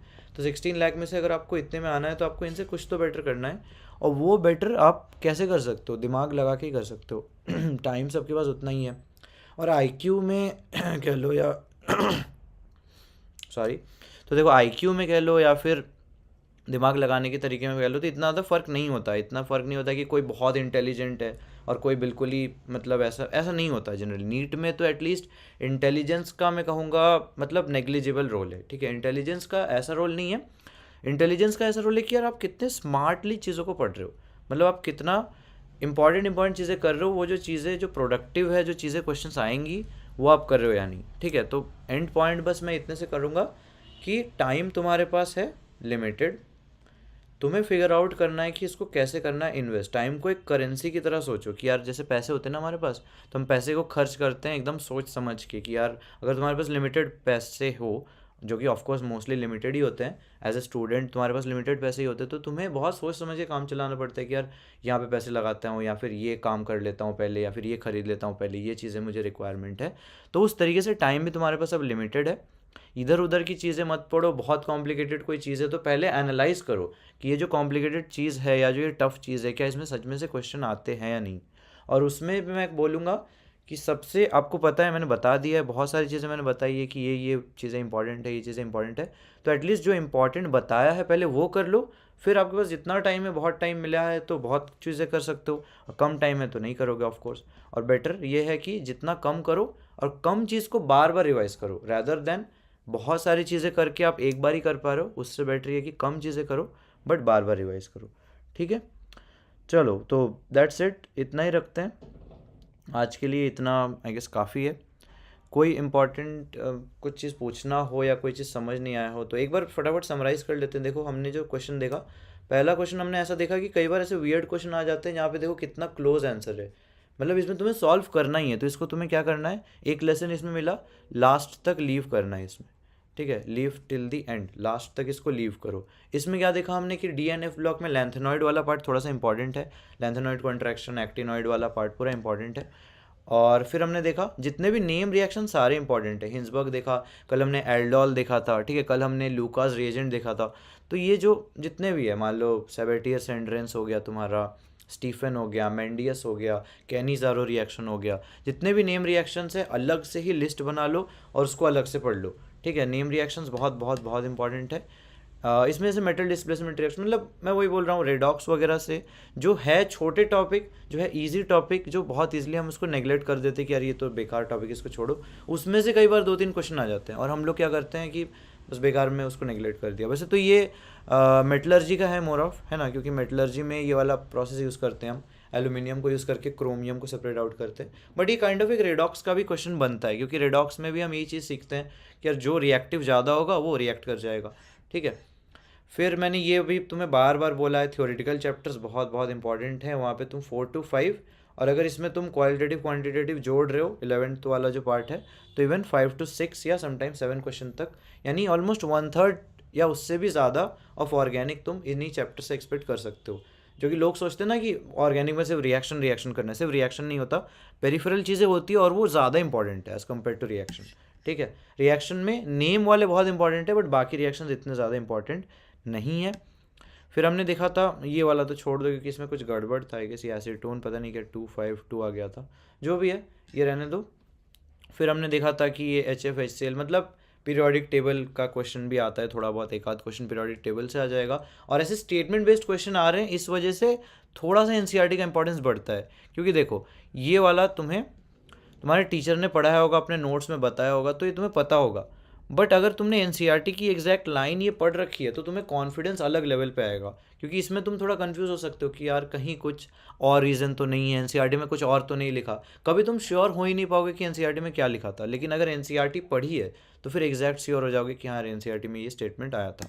ठीक है, फिर हमने ये एक सिंपल क्वेश्चन भी देखा था, तो मतलब सिंपल क्वेश्चन भी आते हैं, CP-CV = R। यहाँ पे ये भी सिंपल ही है, मतलब अगर तुमने थोड़ा पढ़ रखा है कि क्या क्या स्ट्रक्चर होता है, वैलेंसी क्या होता है, खुद से बना सकते हो। ठीक है, ये भी इजी क्वेश्चन था, कॉलिगेटिव प्रॉपर्टी पे क्वेश्चन, और ये मेटलर्जी पे क्वेश्चन, और ये तो खैर नॉर्मल है ही सही। ठीक है, तो दैट्स इट यार, ख़त्म करते हैं। An Academy. Let's crack it.